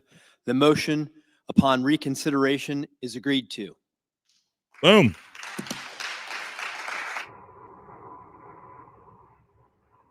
We did it. 40 days and the government's reopened. Wow. That was somebody said now they can invade Venezuela. You're probably right. Got that money turned back on. Now we can get back to invading and overthrowing sovereign countries. All right. So, cloture, vote, passed. The filibuster is over. I would highly doubt. I think everybody's probably gone home for the night, right? Nobody's there to vote on the actual vote to reopen. But again, unless somehow 10 people decide 11 people decide they're gonna vote no now. Yeah, the government will open up. Thank God. What made them reopen? So AJ, what happened is from what we're hearing, is Donald Trump and Senate Republicans made a backdoor deal with, we don't know which Democrats, but I can promise you we're going to find out by tomorrow because it's going to be all over the news. Made a deal behind or over the top of Chuck Schumer's head and came to agreement. Apparently, supposedly what the deal struck is that the government would open and Republicans would file to do a new vote on the extending the Affordable Care Act subsidies, I believe, in the next couple weeks, which is what the Democrats wanted.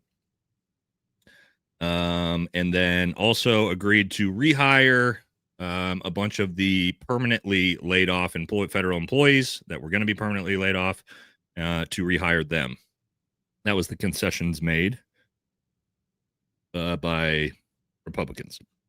And they got just enough votes to get it across the finish line. And then Chuck Schumer is probably going to be removed as the Senate minority leader, I would imagine, by his own party, because they are fucking pissed at him. Really, really pissed at him right now. Yeah, he voted no. He was still trying to keep it closed, and his own party went behind his back, made the deal with Trump, and got it done. Trump got it done. Again, I'm going to give Trump 100% for this.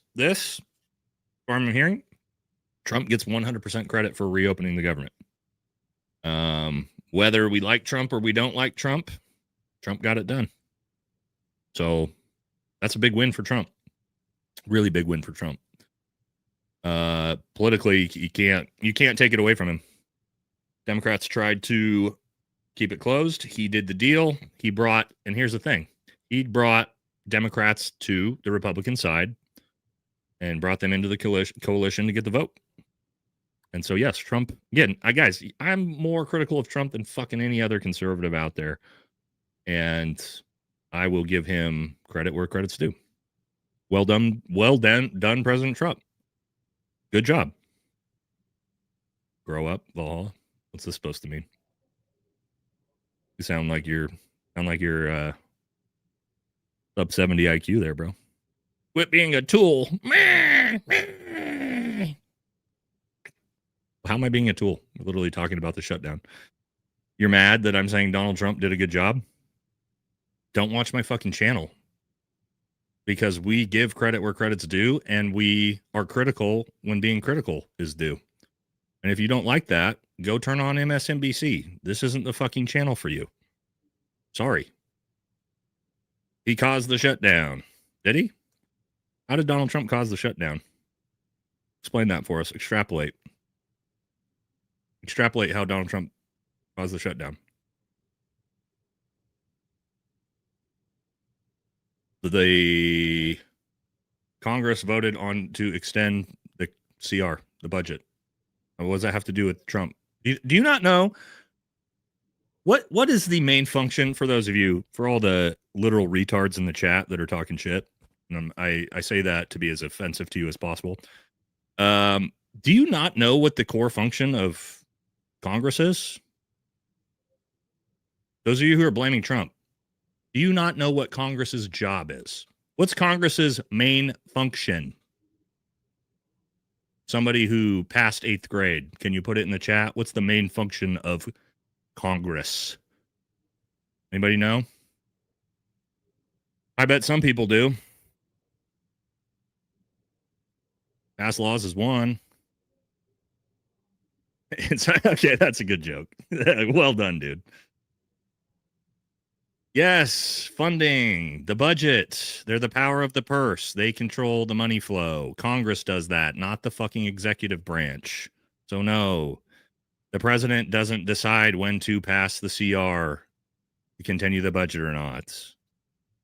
Oh, God. Rather than talk shit, you should just sit here and listen to me talk and go, I'm a fucking idiot. Maybe Nate could educate me on the basics of how the government's set up, because I didn't pay attention in 6th grade. Try that, maybe. All right. Let's keep moving on these super chats. See what you guys have to say. Tariffs are a form of protectionism. They can be. So tariffs are more of a strategic tool than they are an economic tool. You can actually leverage tariffs pretty well. Trump has leveraged tariffs well in the past. I don't think he's really doing much with them now. But they are a strategic tool, more so than an economic tool, right? You can kind of force a lot of pressure on foreign countries to get them to do what you want. They can backfire too, though, right? That's just kind of what we're saying with China. Waiting on Rand. Yeah, we got that. Schumer locked him in the bathroom. Yeah, he might have. To get those files released. Yeah, I'm looking forward to this. I hope I can do some content in the next 2 days on the Epstein files being released. Isn't that going to be wild? I don't think we're going to get anything out of them. I think we're going to get some redacted bullshit that doesn't show us anything, most likely, but they better fucking release something. To me, until the client list is released, and it exists, I can't stand people that are like, oh, the client list doesn't exist anymore. Do you know how we know that the client list exists in the Epstein files? Because there was a goddamn civil trial in 2019, and Jeffrey Epstein's estate had to pay $109 million to 150 victims, right? Citibank had to pay $290 million to 150 of the victims. They had to pay out the U.S. Virgin Islands government because of what Epstein was doing. So we already know who all the clients are. They're just not, we're just pretending that the list doesn't exist. Otherwise, why were $500 million paid out to the victims of Epstein, right? So when you hear people say that, well, we don't know who the clients are. We know exactly who all the clients are because they've already been sued and lost. You know, you'll see that. It's a Democrat hoax. It's a Democrat hoax. Yeah, well then why did I believe it was Citibank, right? Hopefully I'm not getting that wrong. I'm almost positive Citibank, right? Somebody in the chat, fact check me and make sure it's not like Goldman Sachs or something like that.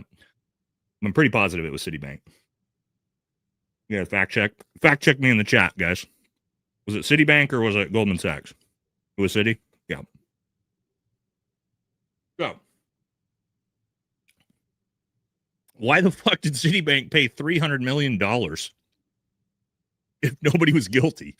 You think they just willingly cut a check for $333 million to the victims?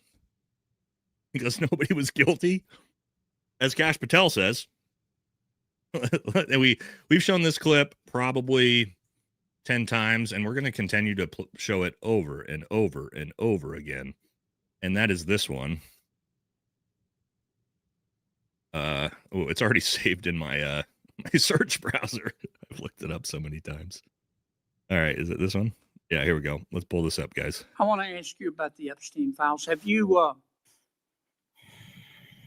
seen the Epstein files? I have not reviewed the entirety of it myself, but a good amount. What does he mean? He's claiming, guys, Kash Patel's claiming, think about this. He says, I haven't seen the entirety of the Epstein files, but I've looked through a little bit of it. Really? Really, Kash? You got 30 pages in and you're like, that's enough reading for tonight. I'll get back to the Epstein files later, dude. Fucker, dude. All right, stop. I gotta get back to it. Would it be fair to say that Mr. Epstein trafficked young women, including in some instances minors, for sex to himself? That was specifically the allegations in the 2018 indictment in the Southern District of New York. Okay. Who else did he traffic these young women to? I love this. In terms of what the investigation, again, going back to 2008, Mr. Acosta, who limited the investigation and limited the search warrants and limited the parameters of the investigation, the only thing we are able to speak to publicly, because he was given a non-prosecution agreement by Mr. Acosta, is that first time period from, I believe, don't quote me on this, 97 to 2001-ish. And then when the Trump administration courageously reopened it. Excuse me for interrupting, but I'm going to run out of time. You've seen most of the files. Who, if anyone, did Epstein traffic these young women to besides himself? Himself. There is no credible information. None. If there were, I would bring the case yesterday that he trafficked to other individuals. And the information we have, again, is limited. So the answer.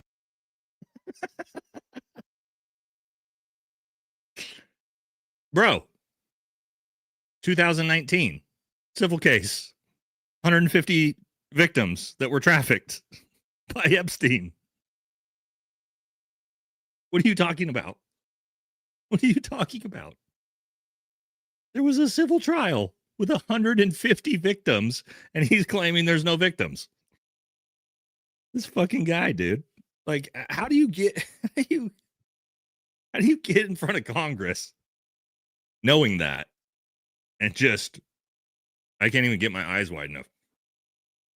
Jeffrey Epstein never trafficked anyone to anyone. It's like, fuck off, dude. Oh. And again, let's be very clear. This is the same guy who's in charge of the Charlie Kirk investigation. Same guy who wants you to believe everything he has to say about the Charlie Kirk investigation. I promise I'm telling the truth this time. I know you guys know I'm lying about the Epstein files, but I promise I'm telling the truth about Charlie. That's where I draw the line on lying to your fucking face is Charlie Kirk. That's where I draw the line in the lies. Come on, bro.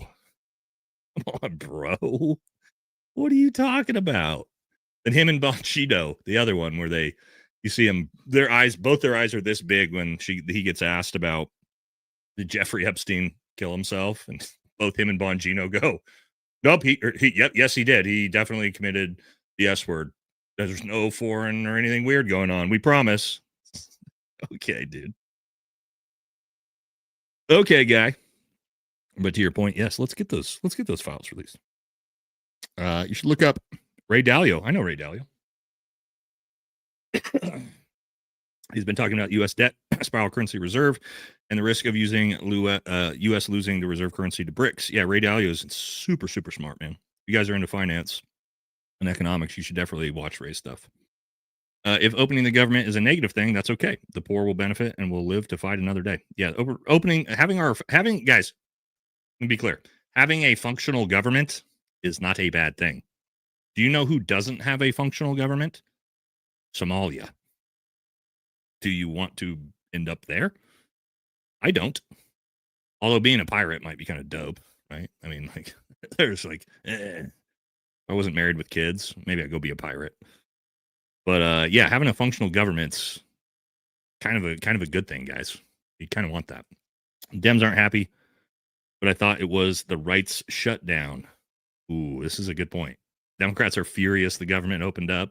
It is going to be tough to blame it on Republicans while you're throwing a temper tantrum that it got reopened. It's a good point. It'd be interesting to see old Elizabeth Warren and Bernie Sanders see their absolute hysterical rants tomorrow on the news organizations. Drake says they really want to destroy Trump's image with that stupid move, not knowing Trump has been doing business since the 70s. A true businessman. Well, here's the thing, man. A true businessman wouldn't have had the government shut down for 40 fucking days to begin with. But to his credit, he did eventually get it done. So at least we give him a C plus, B minus maybe.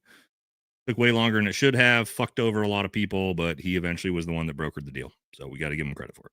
Concepts of the plan. Yes, vote them out. That's a good one too, Joe. All right, Dubious says, does anyone know why we send billions to 4 countries? What was the reason we started doing this? A lot of kickbacks.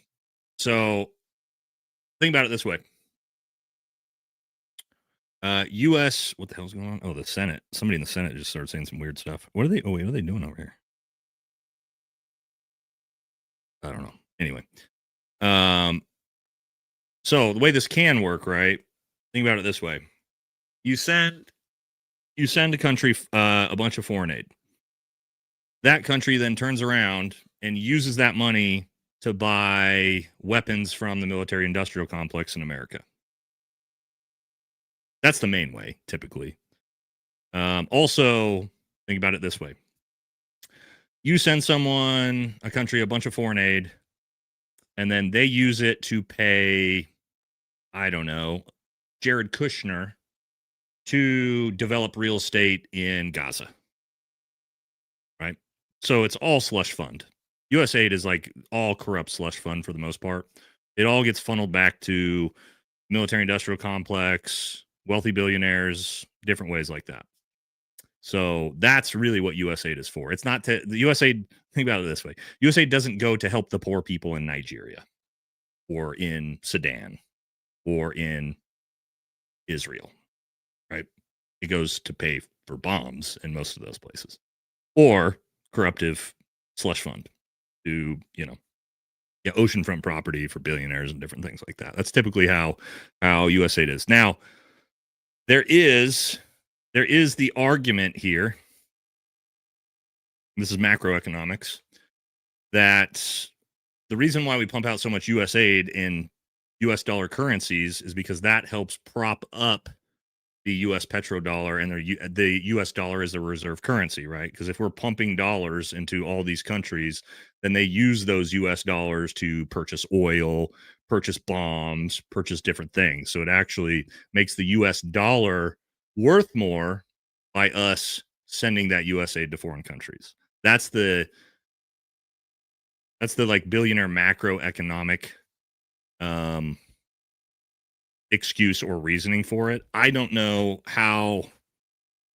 Like I'm not fucking Milton Friedman. I don't know macroeconomics that well to know if that's actually what it does or not. I think that's probably more of the reason that we try to justify it with, right? So that our politicians and all these corporations and billionaires can rake money off the system. So yeah, it's a little bit long-winded, but that's why we send billions to foreign countries. It's not to help people. We don't give a shit about helping people in America. You know how I know we don't? Because we spend all our time bombing the fuck out of everybody. Bombing the fuck out of countries that we give money to a lot of times, by the way. Oh, including the Taliban. You guys know we're still sending millions of dollars to the Taliban every week under Donald Trump. You know that? Yes, we are. There it is. Yep. There it is. We just keep fucking sending it. No big deal. Don't worry about that. Nothing to see there. Good thing the Taliban are getting that for whatever reason. Yeah, people go, yo, what? Yeah, that's where your money goes. That's where your tax dollars go. Yep. It goes, yeah, we're still doing it. Yes, we are. Yep. And that's the way it goes. Why? I don't know. Well, the reason why is we are paying. This is actually the reason why we give the Taliban the money. Okay. Is we are paying back the Taliban for killing members of the Taliban. And so we're paying back their families. I want you guys to think about something. One of my teammates, who's no longer with us, do you think his wife and kids, are they getting paid back for him being killed in combat? No. But the Taliban family is getting paid back for him being killed in combat by us. You start to think about it that way, and you start to realize how fucked up a lot of this stuff really is. But yeah, that's a thing. Which is why I have this staunch stance of no more foreign money, or no more money to any goddamn foreign country. Stop. None of it funnels back to the American people. None of it. None of it makes the American working class any better. None of it. Not a single goddamn country we send it to. It makes it better for the working class in places like our greatest ally, because you know what they have? They have free healthcare. They have free education. They have paid maternity leave. All of those things funded by the U.S. taxpayer that the American citizens do not have. So how about fuck off with that? That's where I'm at this point. It's crazy. Nobody's sending me money. Nobody's taking care of our... Is China, Russia, or somebody sending us billions of dollars to pay for Americans' health care? Not last I checked. So seems like America's getting along just fine without anybody sending us money. Don't know why we gotta send all these other fucking countries money. With the money, think about that. Think about this.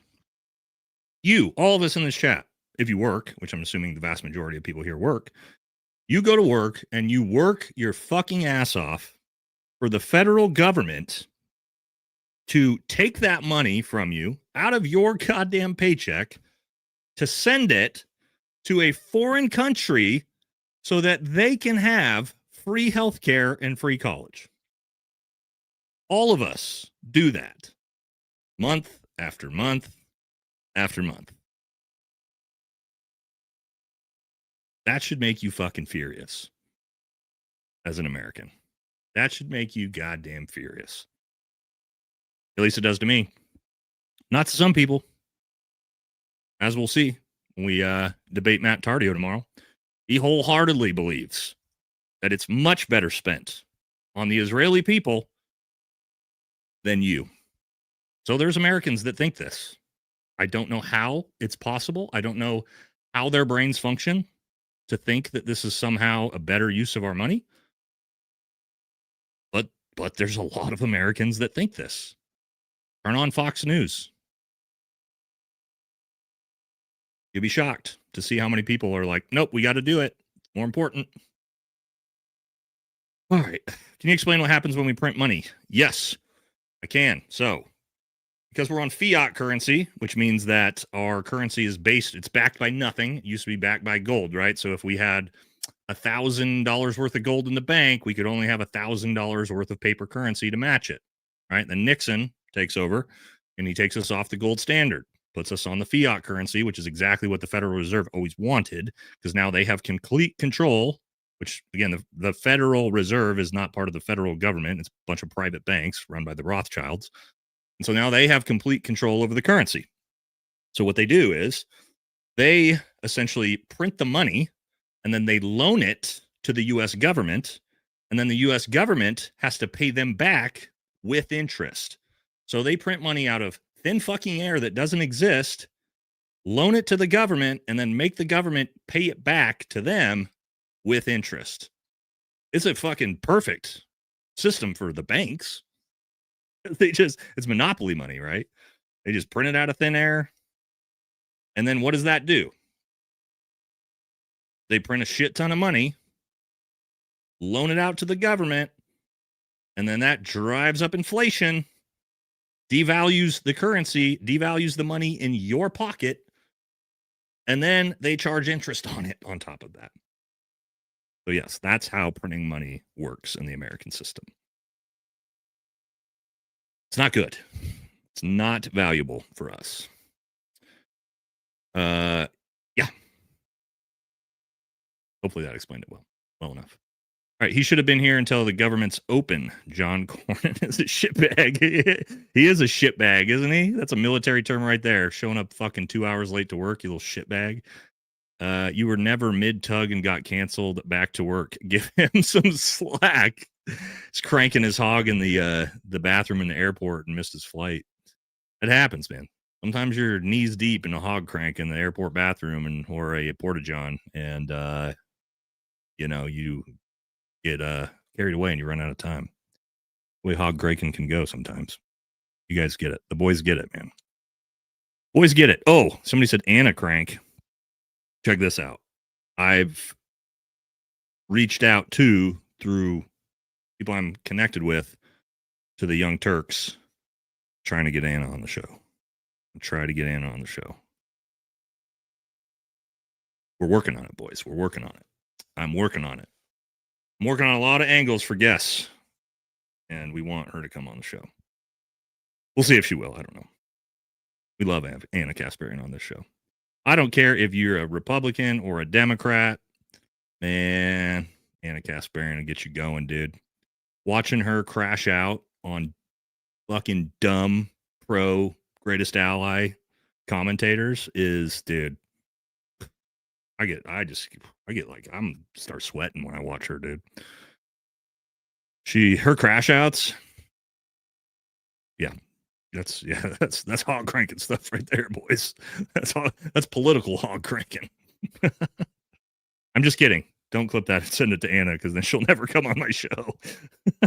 But we are fans. All right.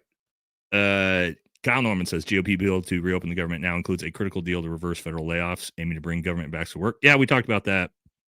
Carly. Yeah, we talked about that as one of the conditions that they're trying to add to it. That and to come to some type of agreement to extend ACA subsidies as well, which what the Democrats wanted. So now they all got Momdami. There a go. No, because Democrats still refuse to open the government, brother. And actually not what happened.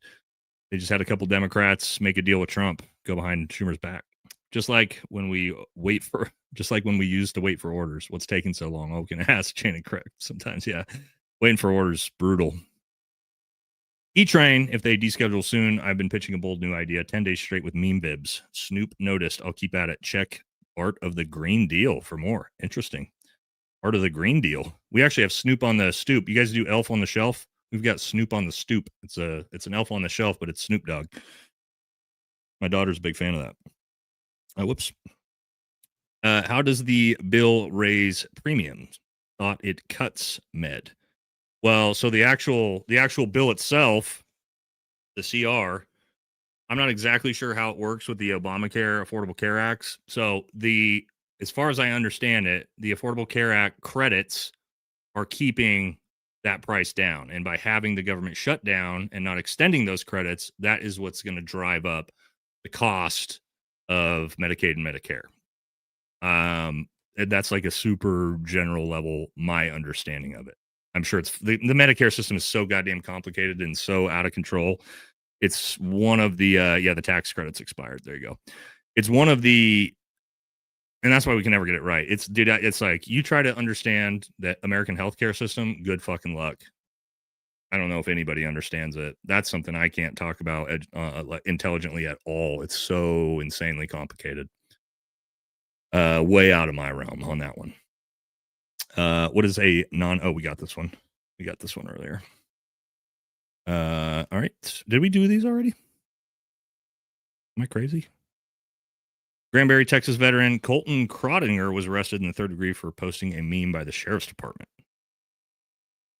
He was arrested for posting a meme? I mean, we've seen that in Texas, showing up to people's doors.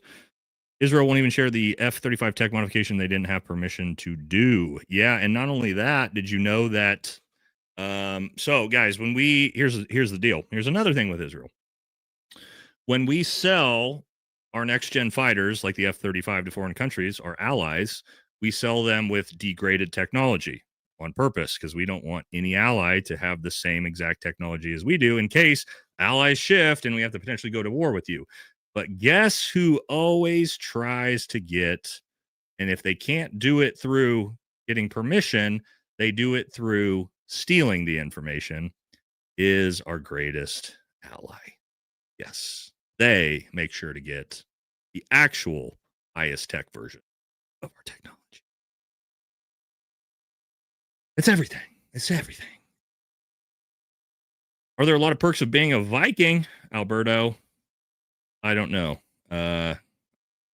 I'm genetic descendants of the Vikings, but I am not a Viking myself. I guess technically I could be. I'm a really big Swedish guy with a big beard.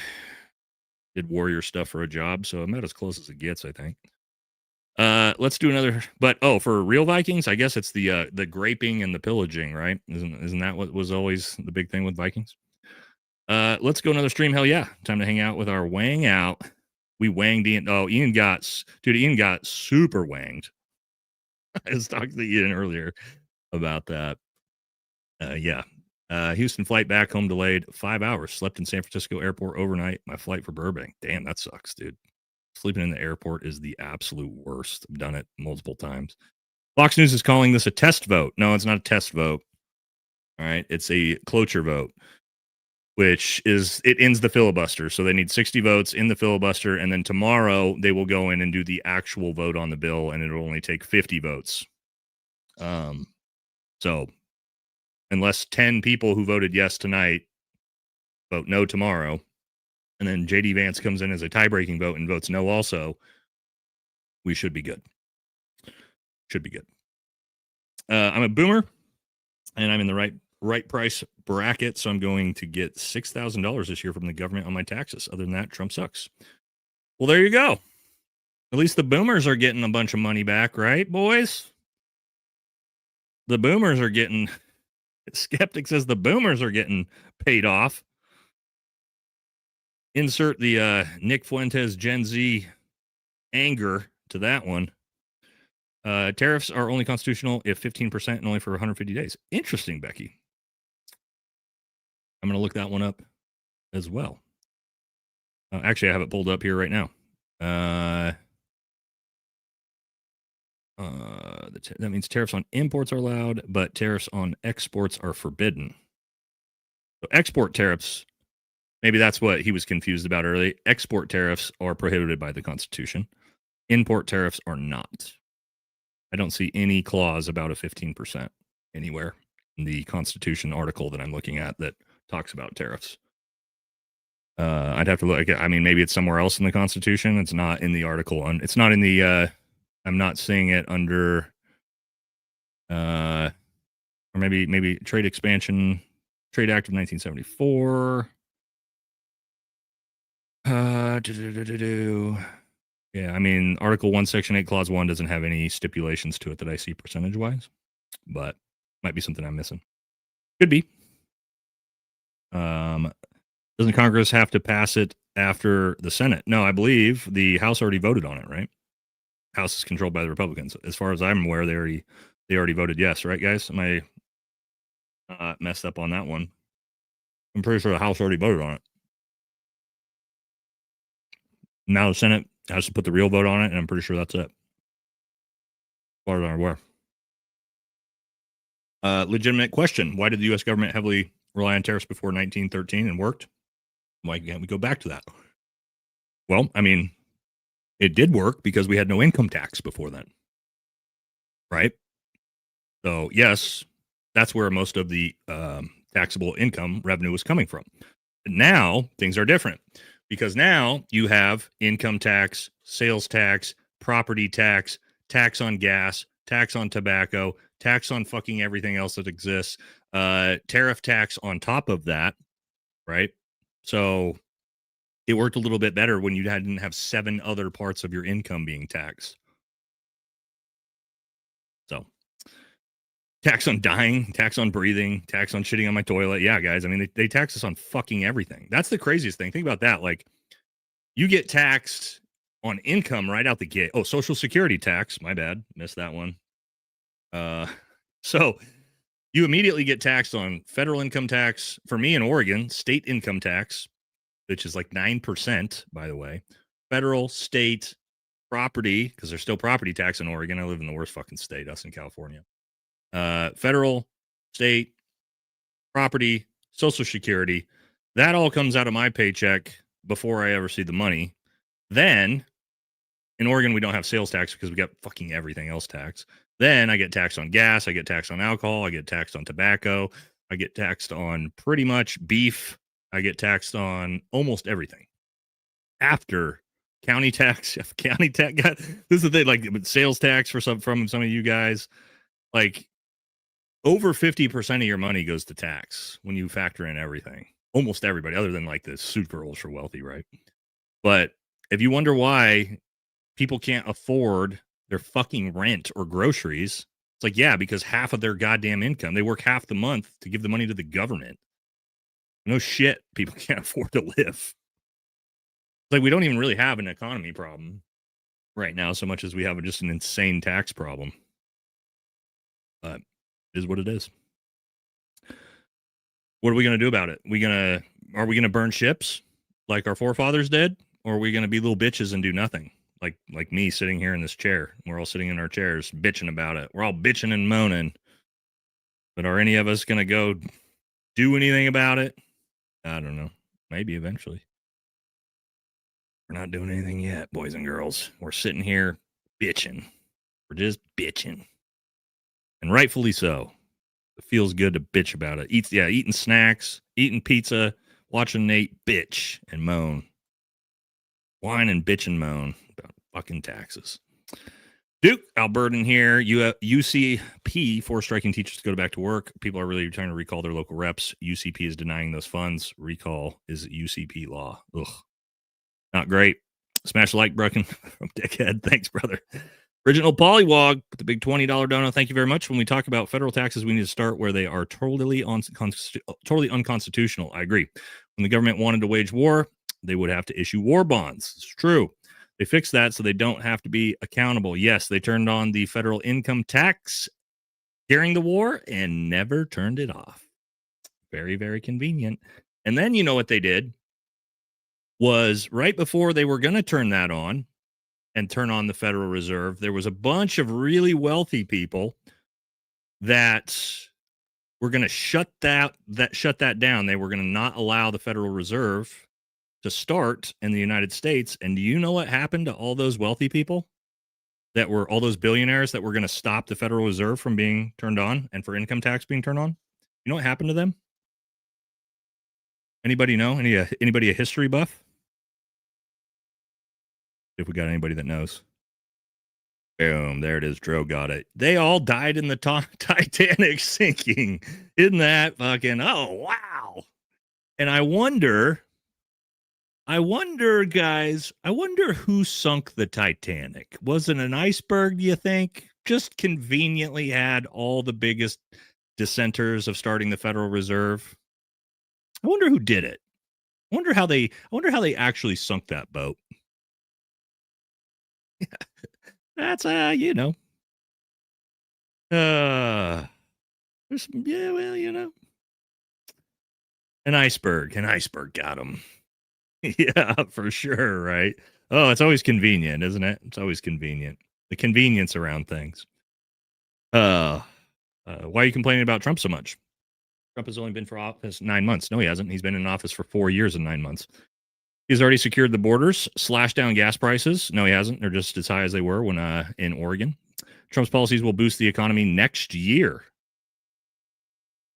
Oh. Okay, so your argument is you shouldn't bitch about Trump because at some point in the future things might get better. That's your argument, love? Okay. Trust the plan. Or as George Bush would say, stay the course, guys. Don't criticize anybody. Don't criticize Trump. It's all coming eventually. Just like, guys, let's talk about some things that are coming eventually. Remember the border wall? Remember the border wall? Remember the Medicare plan that we had ideas about?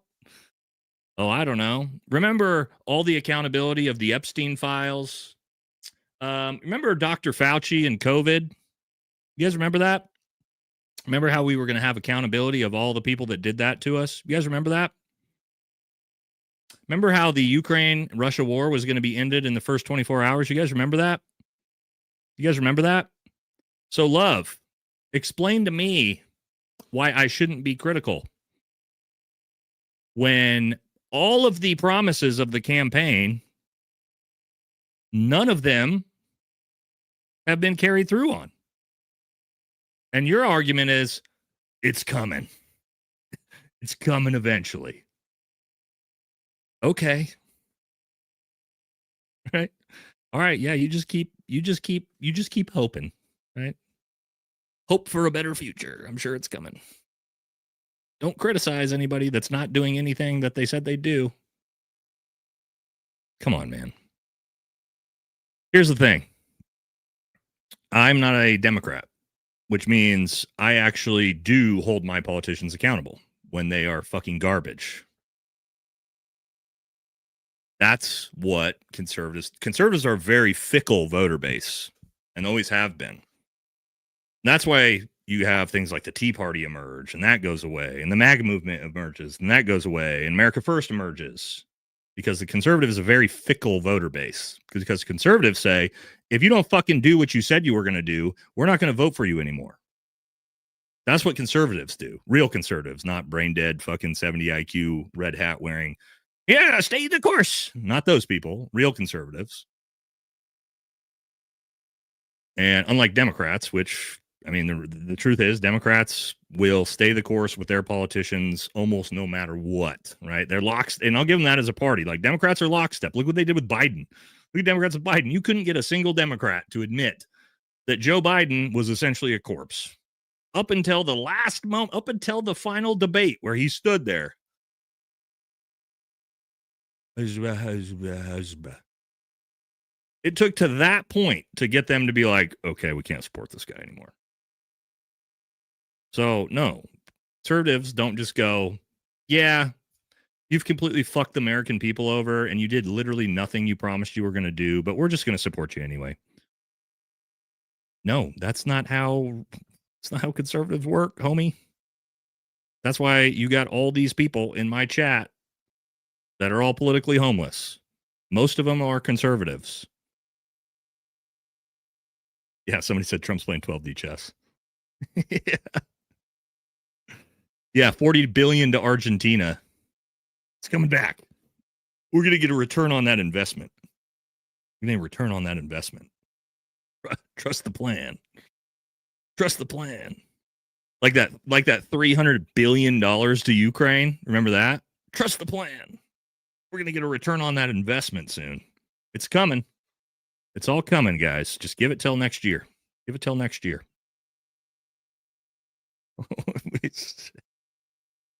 BFT for president. I like that tax plan. You have my vote. Yeah, I mean, you think they would think about this though. Do you think if I ran for president someday, let's say like 8 years from now, I become bigger than Tucker Carlson, which is not going to happen. We're just saying fun hypothetics. And I go, you know what? I'm running for president. And my platform is no more money to any foreign country. And we will only conduct policies that are America first. Not only that, but I'm getting rid of the tax, getting rid of the federal income tax. What do you think they would do to me? Do you think I would make it to election day? You think so? I'm taking a bullet to the dome, homies. That's like that. They would never let that happen. They would never let that happen if I ran. Yeah, if I ran on that platform, they'd be like, nah, dog. Nah, homie. That's not how this works. You shut your stupid mouth up or we'll shut it for you. We've seen that. I think federal income tax should be abolished and sales tax should be implemented. Now, I like this idea. The reason why I really like this idea is now you're taxed based off of your actual wealth, right? Or your actual spending habits. For example, rather than taking that income tax straight out of my paycheck for, let's say, a lower income person. Well, a lower income person is not out buying Lamborghinis. They're not out buying super expensive shit and luxury items and all these things that you could tax, or the sales tax would bring a ton of revenue in on high income earners, right? High income earners are out spending a lot more fucking money most of the time. So it's not a bad idea. I think flat tax percentage. This one's not terrible either. It would have to be low though, right? Otherwise it like just wrecks low and middle class earners. But anyway, interesting. I think there's a lot of different ways you could do taxes that would be better than whatever the hell we have now. You guys know that you pay more in taxes than Chinese citizens do, right? You guys know that? Communist China. Just something to think about. Focus on the Epstein file for now. There are enough votes in the House for the race. Rep. Massey can now start to get justice for 1,000+ kids. Yeah, Massey said that is the first order of business when Congress reopens, or House reopens, excuse me. And they better goddamn do it. They've got the votes for it. I get taxed at 24%, basically a quarter of my pay. Fuck taxes. Yep, and it gets even higher than that, man. As you go up, as the nominal tax rate, as you move up in tax brackets. Pro wrestling, they want instability. WWE, bro, it's all WWE. I'm far left, and Nate clearly isn't. I appreciate it, Georgia. No, that's the thing, is actual leftists and Democrats will listen to me and be like, this guy's not on the left. But I am America first, and I think that's where we get a lot of agreement together in our community from left and right. But my community is the most diverse. I can promise you, let's think about, who do you guys think has a more politically diverse community on YouTube than I do? We've done the polls. I mean, it's pretty even spread across. We obviously have a highest conservative base. But I don't think, like, if you go to Benny Johnson's channel, he ain't got 17% liberal, 22% libertarian, 8% left, 45% conservative, right? That's what we have on this channel. Mr. Beast, yeah, Mr. Beast probably does. I'm talking about somebody that does politics, though, homie. Somebody that's doing politics.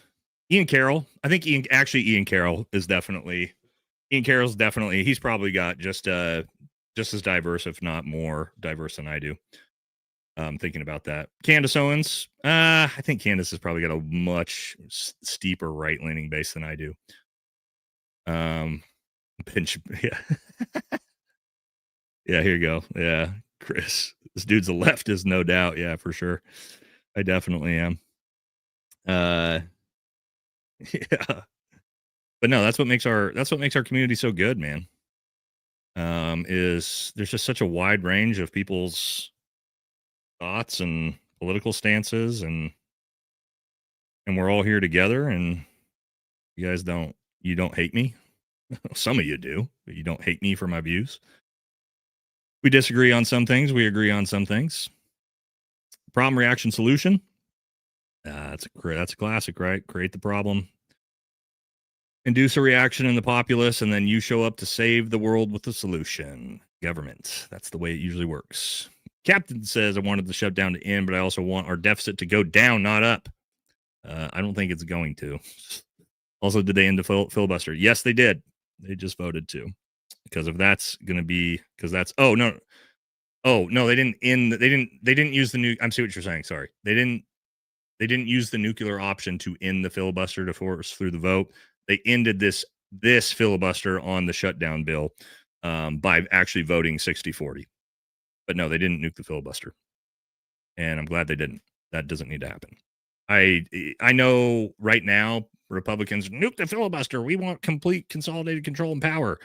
That's great until the other side wins and they just absolutely push through crazy shit too. So it's just better that the Senate actually has to come to agreements. Imagine that. Politicians having to come to agreements on behalf of the American people. Oh, almost like that's designed that way by the founding fathers for a fucking reason. Do you think they will swear in Adelita Gravala? I'm assuming they have to now. I don't know what. I mean, Mike Johnson, who knows? This guy might find a fucking way to still not swear her in, which because he doesn't want that Epstein vote coming out. But I mean, I don't think they got a choice now. I think they have to. Someone just asked who owns Congress. It's our greatest ally. 422-6. That's what I always tell people. That's the actual vote breakdown on that. Loved you, brother. You aren't a tool. You are a reason I wake up stiffed up. Okay. You get bricked up over me, man. That's all right, man. I'll take it as a compliment.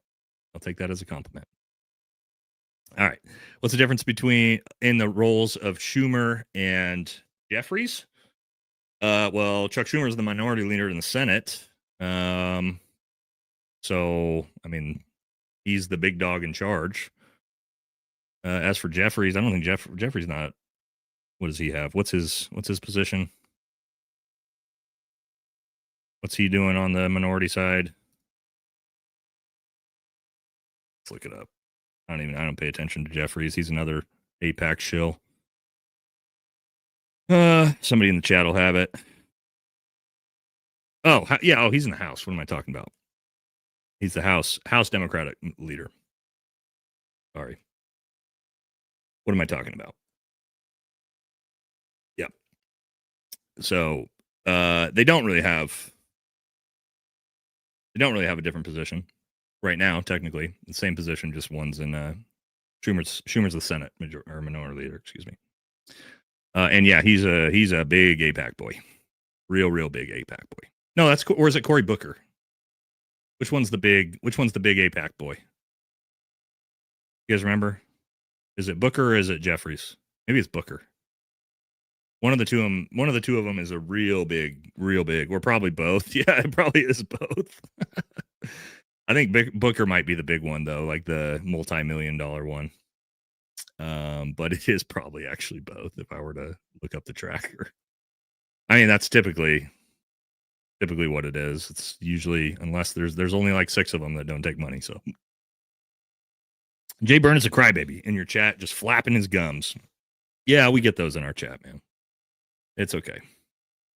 They're fun to roast sometimes. One reason government shutdown Speaker Johnson told by Trump to delay swearing in newly elected D and House Rep Massey. Yep, that's what we just talked about. That's what's hopefully coming. Did you see Erica Kirk said she don't believe in coincidences? She doesn't believe in coincidences? Well, there's sure a lot of coincidences in that. So we'll see. Peacemaker, thank you for your service. Love your streams. What's the latest with Venezuela? Is this the calm before the storm? Good question. I don't know. So Ian just messaged me. Let's see. I'll get it later.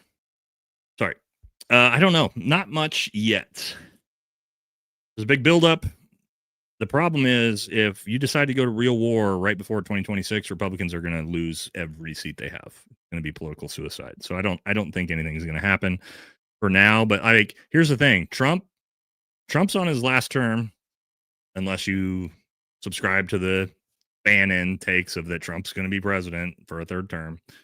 But Trump doesn't give a shit, man. Trump's going to do whatever the hell he wants because I don't think Trump cares if he destroys the Republican Party or not. And so I would not be surprised if he just does whatever the fuck he wants and invades a sovereign country. Like, oh, no, we're doing it. So I don't know. But I think that, and I don't think anything like that will happen until after the midterms, if it does. Man Bun Trucker. That's an interesting name. Thank you for the big dono, brother. Your observations are awesome and cracks me up. Thanks. We try to get some comedy. I got a second YouTube channel where it's just straight comedy. A lot of you probably don't even know that, where I just make fun of fake alpha male douchebags. So I like to think that I have some pretty good jokes every now and again. SEAL Team says, is it just me or is his eyes look like he constantly remembers him getting poked from behind? Me? What are we talking about? Whose eyes? Are we talking? Oh, Cash Patel. Yeah, that's probably what you're talking about. Did Cash mean he'd see Charlie in your chat? I knew it. Oh, I love this picture of Ted, dude. This meme of DeSantis, Ted, I think it's Trump, and a few of them, if you guys haven't seen it, of them dancing in these cheerleading outfits are so funny. So funny. Communist Manifesto implores graduated income tax. Yeah, I wonder where they got that from. They got it from America because that's how it used to work. Newly arrived Afghani immigrants buying multi-million-dollar property in the West with U.S. tax dollars. Hey, cool, man. That's awesome. Love to hear that. Love to hear that. That's great for the country. No foreign aid equals no foreign military bases. Yeah, let's get rid of them. Why the fuck are there 50,000 soldiers sitting on a base in Germany? Somebody explain that to me. Anybody want to explain why we need that? I don't mind strategic military bases like, I don't know, Bagram and Kandahar. We gave up the two most, think about this. We gave up the two most strategic military bases in the world, but not any of the others. So there you go. Because we make really smart decisions, I guess. VA was caught sending money to ICE for illegals. So the VA was caught sending money to ICE for illegals. Sending money to ICE for illegals. So our government would rather help illegals than our wait, I did a video of this. Bro, I don't understand what you're saying here. The VA was caught sending money to ICE and then ICE gave that money to illegals. I don't know. I don't think illegals like ICE very much. So I think your comment, we're probably not misreading it, but I think you miswrote it. Because I'm not sure why the VA would give money to ICE for them to give it to illegal immigrants. I've watched ICE, and ICE don't treat illegals that good. They're not handing out cash. Last I checked, they got white vans and shit. Is what they're doing. Show the chat pictures of Veterans Row in Los Angeles, Semper Fi. Is that like Skid Row? Veterans Row, Los Angeles. Yeah, man, this drives me crazy. This drives me crazy. Look at that. Look at this. Holy shit. Yeah, let's check this out. And you don't like to see this, man. So you got literal homeless encampments that are all veterans. And look how nice they keep. The thing is, look at a veteran homeless camp, man. Everything's super nice and super well taken care of. Super clean. But these people are fucking homeless. Now, there is ways. I've got a buddy of mine, actually a fellow YouTube streamer. I can't actually tell you who it is because he doesn't want people to know that he's actually the one who is helping with this. But I'm going to show you guys something. This is the type of stuff that's being worked on. Veteran housing, Fayetteville, Arkansas. Let's see here. If I can pull it up.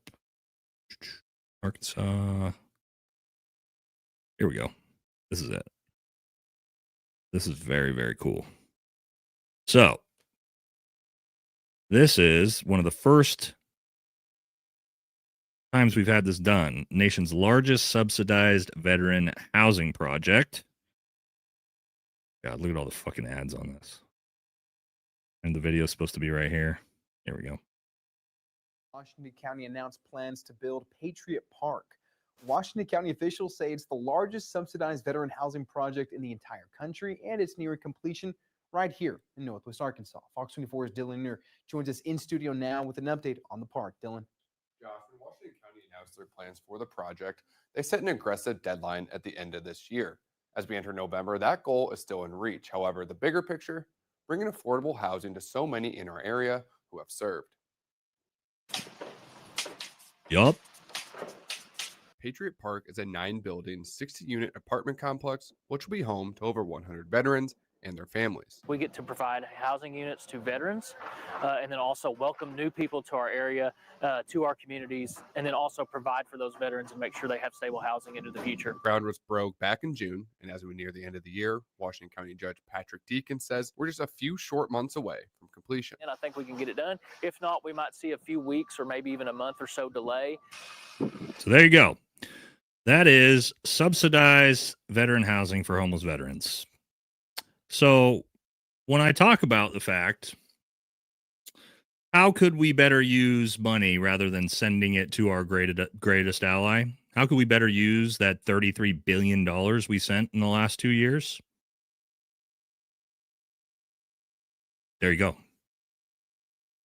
Do that en masse. Solve the veteran homeless crisis overnight. The blueprint for it's right there. It's proven. So do it. Use my tax dollars on that. Right? Am I crazy? Seems like that's a pretty good use of our tax dollars instead of giving it to foreign countries.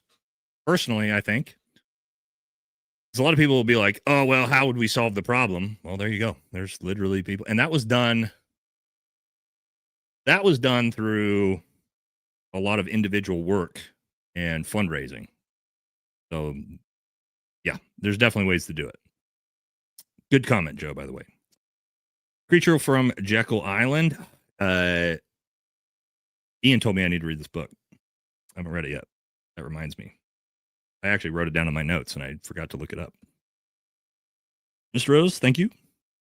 Thanks for service to content. Appreciate you. Nate is coming. No, not me. I'm married, happily married. But politically, and as like somebody that I enjoy to watch, I'm a fan. Can I work for you? I don't have any positions available, homie, unfortunately. Hurry up and wait. Ever since COVID, everything's just gone to hell. Kind of feels that way, doesn't it? I feel like we're in an alternate universe. Do you guys ever think about this? Do you ever think like maybe in 2019, like before COVID, before Epstein, the economy was good? You ever feel like we got hit by an asteroid and we're all just in purgatory? You guys ever think about that? Like that's how we ended up in this bizarro universe out of nowhere. Kind of feels like maybe like we got wiped out and we didn't realize it, and we're all in this weird ass purgatory because the society's so fucking out of control and crazy out of nowhere right after that. I don't know, maybe not, but it kind of feels that way sometimes, doesn't it? Damn it, YouTube didn't notify me, so I stayed arguing with Gary Paramount instead of coming here. That's all right. We're here now, brother. We're just hanging out, man. We were just hanging out, mainly just talking about the shutdown. Obviously, I didn't expect the shutdown to end tonight, so I was watching it on TV, hanging out, and figured, screw it. That's the cool thing about my community. I can just fire up the lives. If something interesting happens, we can talk about it. Yeah. Well, Vikings used to do a lot of that. It took you an hour to eat your pizza just so you could give us content. Thanks, man. Yeah, brother, I haven't eaten it yet. I'm a big boy. I'm going to go crush like a lot of it. That was just one piece to get me through so I could keep doing the content with you guys. The Titanic is an iceberg steam. I haven't heard that joke before. That's a good joke. Titanic major with major donors. History deep design. These called conspiracy. Yeah, Kimberly. A lot of really powerful people were on that ship. Turns out that were convenient to get rid of. All right. Spiral says, did you know there's a book titled The Futility of the Wreck of the Titan? And it was published like 12 years before the Titanic sank. It's supposedly the same as the actual event. I would not be shocked. Kind of like the song that came out about Charlie Kirk a month before. Conservative, not blind. Yep. LOL, get our of the West Democrats state in the Southeast. It is 2.6 mid. Oh, this is a gallon. $3 cheaper than $5 a gallon in the West. $4 a gallon here where I am. I know it's a lot cheaper than that in like Texas. California, it's even worse than that. The abilities to Argentina are a timeshare investment. Yeah. We're going to get the American people are going to get a return on their investment on that next year, like our commenter earlier said. It's coming. Checks in the mail, boys. Checks in the mail. You wouldn't even make it to the convention. Oh, yeah, if I ran. Yeah, I wouldn't even get anywhere close. Have to ban the Fed interest and income tax. Yeah, get rid of the Federal Reserve. We don't need them. Trump certified Dindu muffin. I don't know what that is, man.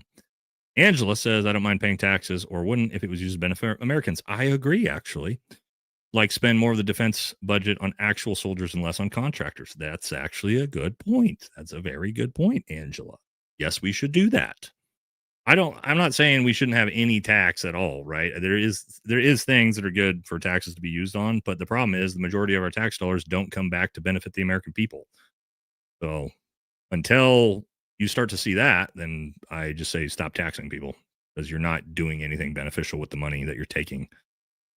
Would you have Anthony Aguilar on after letting Mega Matt trash him? Me and Matt talked about him. I have nothing positive to say about Tony Aguilar. I think the dude's a fraud and a phony. I agree with his stance on Gaza 100%, but I know the backstory about what he did in Gaza, and I know it had nothing to do with what he saw because he begged for his job back after he was fired after supposedly seeing atrocities. Who the fuck begs for their job back if you're so morally conflicted by what you saw? Sorry, people like that, man. People like that are fucking fake. And while I agree with the things that are said, sorry, man. Also, showing up in your uniform when you're not even in service anymore to start, like, to get dragged out theatrically, like, all these things are fucking, it's all theater. I don't like theater. I prefer people like Anna Kasparian who are actually, like, super, you can tell, are authentic and genuine about their concern, right? I don't like people that try to make a name themselves off atrocities, which is what he did, in my opinion. Did you know the IDF does training with the NYPD? I didn't know that, but I don't like that. Ro Khanna is calling for Schumer to step down. Yeah, I talked about that tweet earlier. A few other Democrats are too. Feel bad for the kids getting sworn in by the president while he was getting booed. That's a special moment for them. Yeah, that was really sad to see today, Susan. Thank you for service. For those of you who didn't see, Trump was at I don't remember what the sporting event was. But he basically got massively booed. And then when they went to swear in some service members, he got booed while they were being sworn in, which is really sad for the kids. I wish the crowd would have stopped while they were at least doing that. But people are pissed. Yeah, Washington. There you go. Washington Commanders game. People are not happy. I mean, the approval rating is 37% for a reason, right? It is what it is. Politically almost was a good term. Is there really this many people still obsessed with DJT? Yes, there are.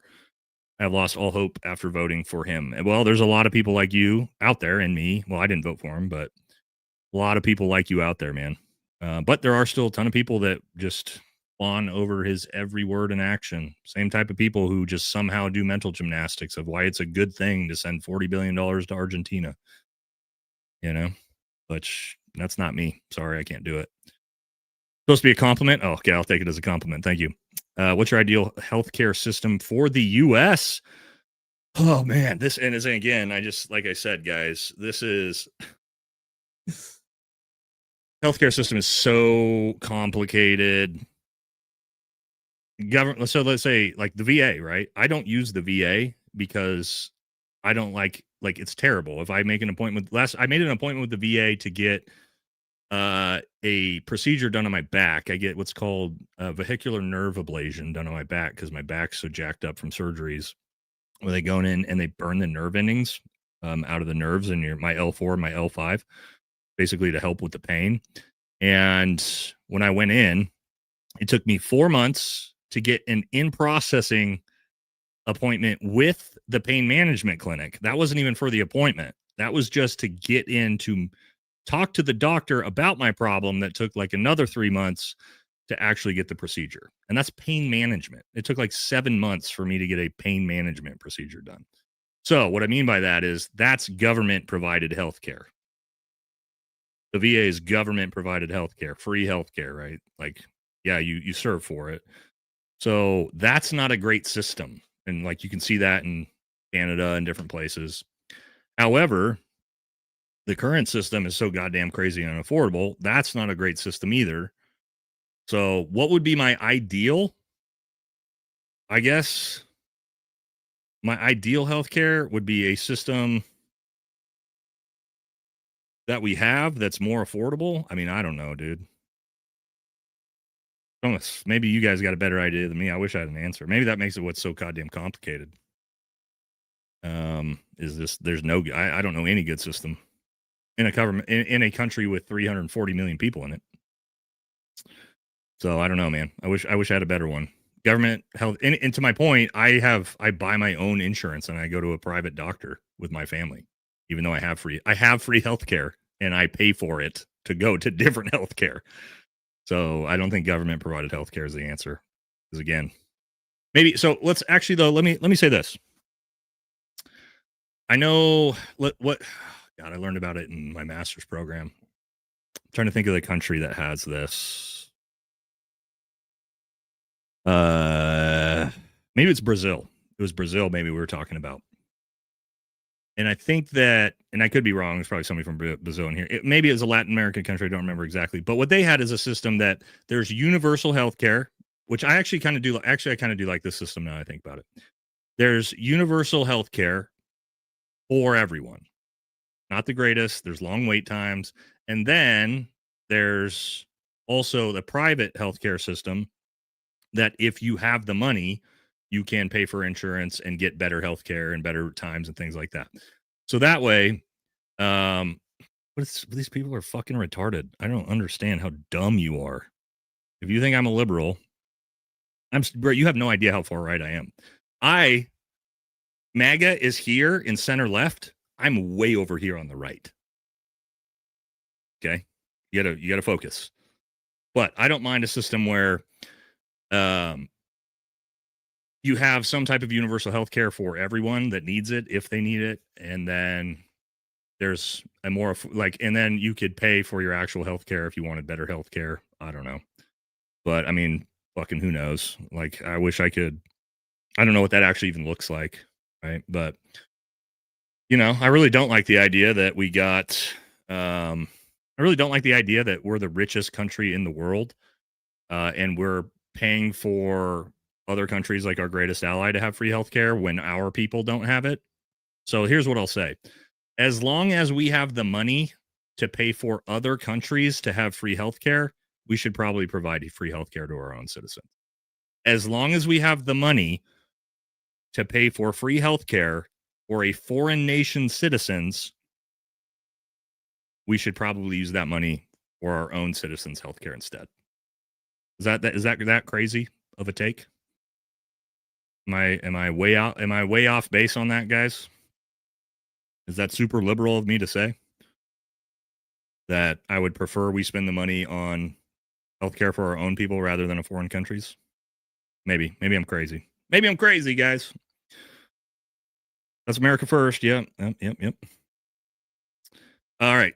Jeffries is APAC, BlackRock, all global. There you go. Okay, so it's probably both of them then. Trigonometry said they want Fuentes on.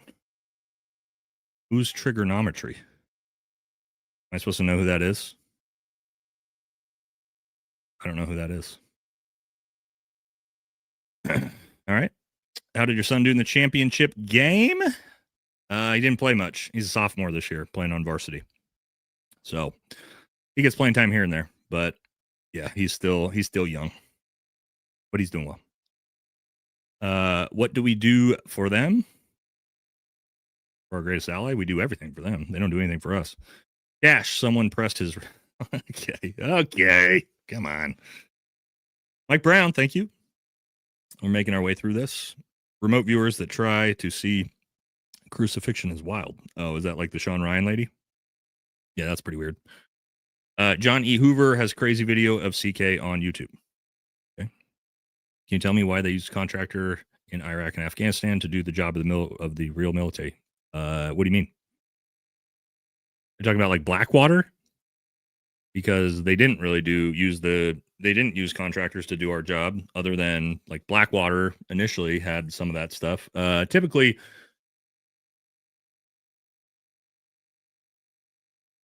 if you want to carry out operations that, if they go wrong, have no ties back to you as a nation, then using civilian contractors are not a bad thing. For example, Wagner Group with Russia, right? So the way Putin uses Wagner Group is that they're not part of the military. They're not part of the government. They're a private organization that, so if they get in some type of conflict with the United States soldiers, which happened in Syria, by the way, there's no like war that has to break out because of that. So that's one of the reasons. No accountability is another one. Yeah. So that's one of the reasons why they use contractors for some of that type of stuff. All right. Rothschild, Jacob H. Smith created the Fed, Jekyll Island. Oh, is that where Jekyll Island's about? Okay. Got it. Blame the WASP for back problems. It's a lie. Okay. I've been trying to get therapy for 2 years in the VA. Yeah, I've heard of stuff like that, man. And then final one, we made it through. Angela West, $20. Sweden has that. Universal health care plus a private system. Let's talk about that, okay? Sweden, Norway, Finland, Netherlands, Denmark. All of those countries are the happiest places on earth. They have some of the best economies on earth. They have the highest middle classes on earth. Now, what's the difference between, and my family's all from Sweden. What's the difference between the United States and Sweden and Norway? Do you guys know the biggest difference that allows them to do that? Somebody's going to hit it in the chat. Somebody will hit it in the chat.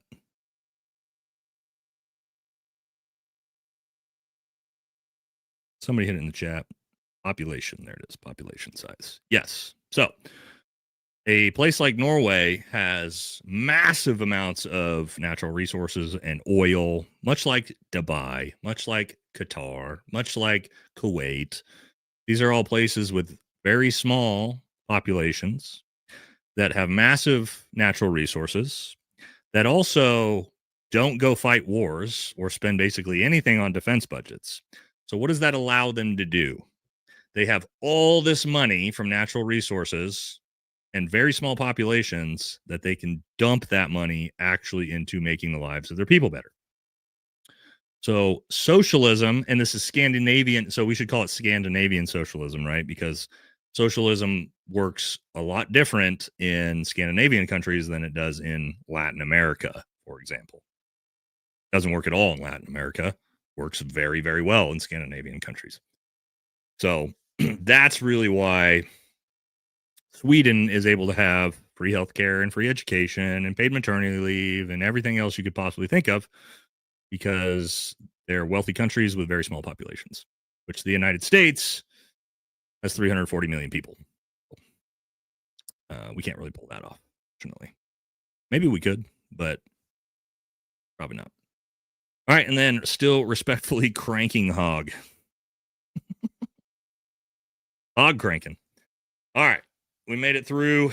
We're probably about to wrap this thing up for the night. I wasn't planning on live streaming at all.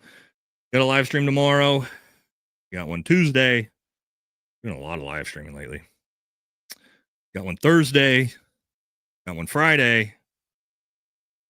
Ugh. All right. So tomorrow should be 5 p.m. We should do the America First versus Israel First debate. Again, I don't even know what we're debating.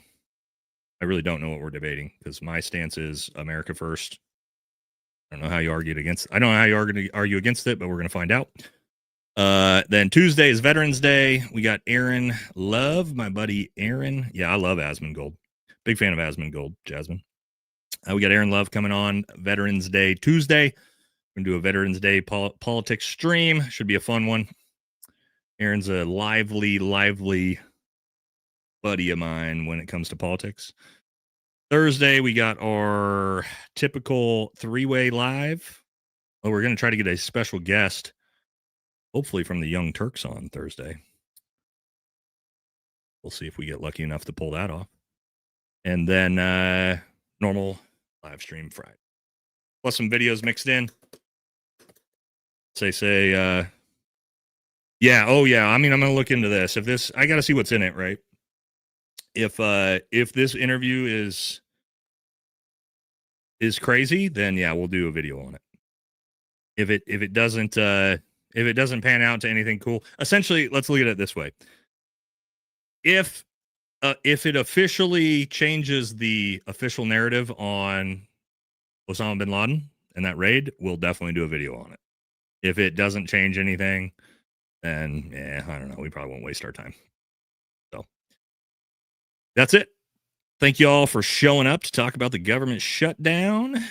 And yeah, might have a video out tomorrow. Might not. We'll find out. But I'll catch y'all tomorrow night, 5 p.m. Pacific, if you want to see that. All right, everybody. Catch y'all in the next one. Thank you all very much. One last ones. Green Beret's mysterious death in, I don't know, I can't see what that flag is. It just says, BD, please react to what Indian media is saying. Oh, Bangladesh. That's interesting. That'd be a first group, dude. I'll actually reach out to my buddies in first group. They'll know about that.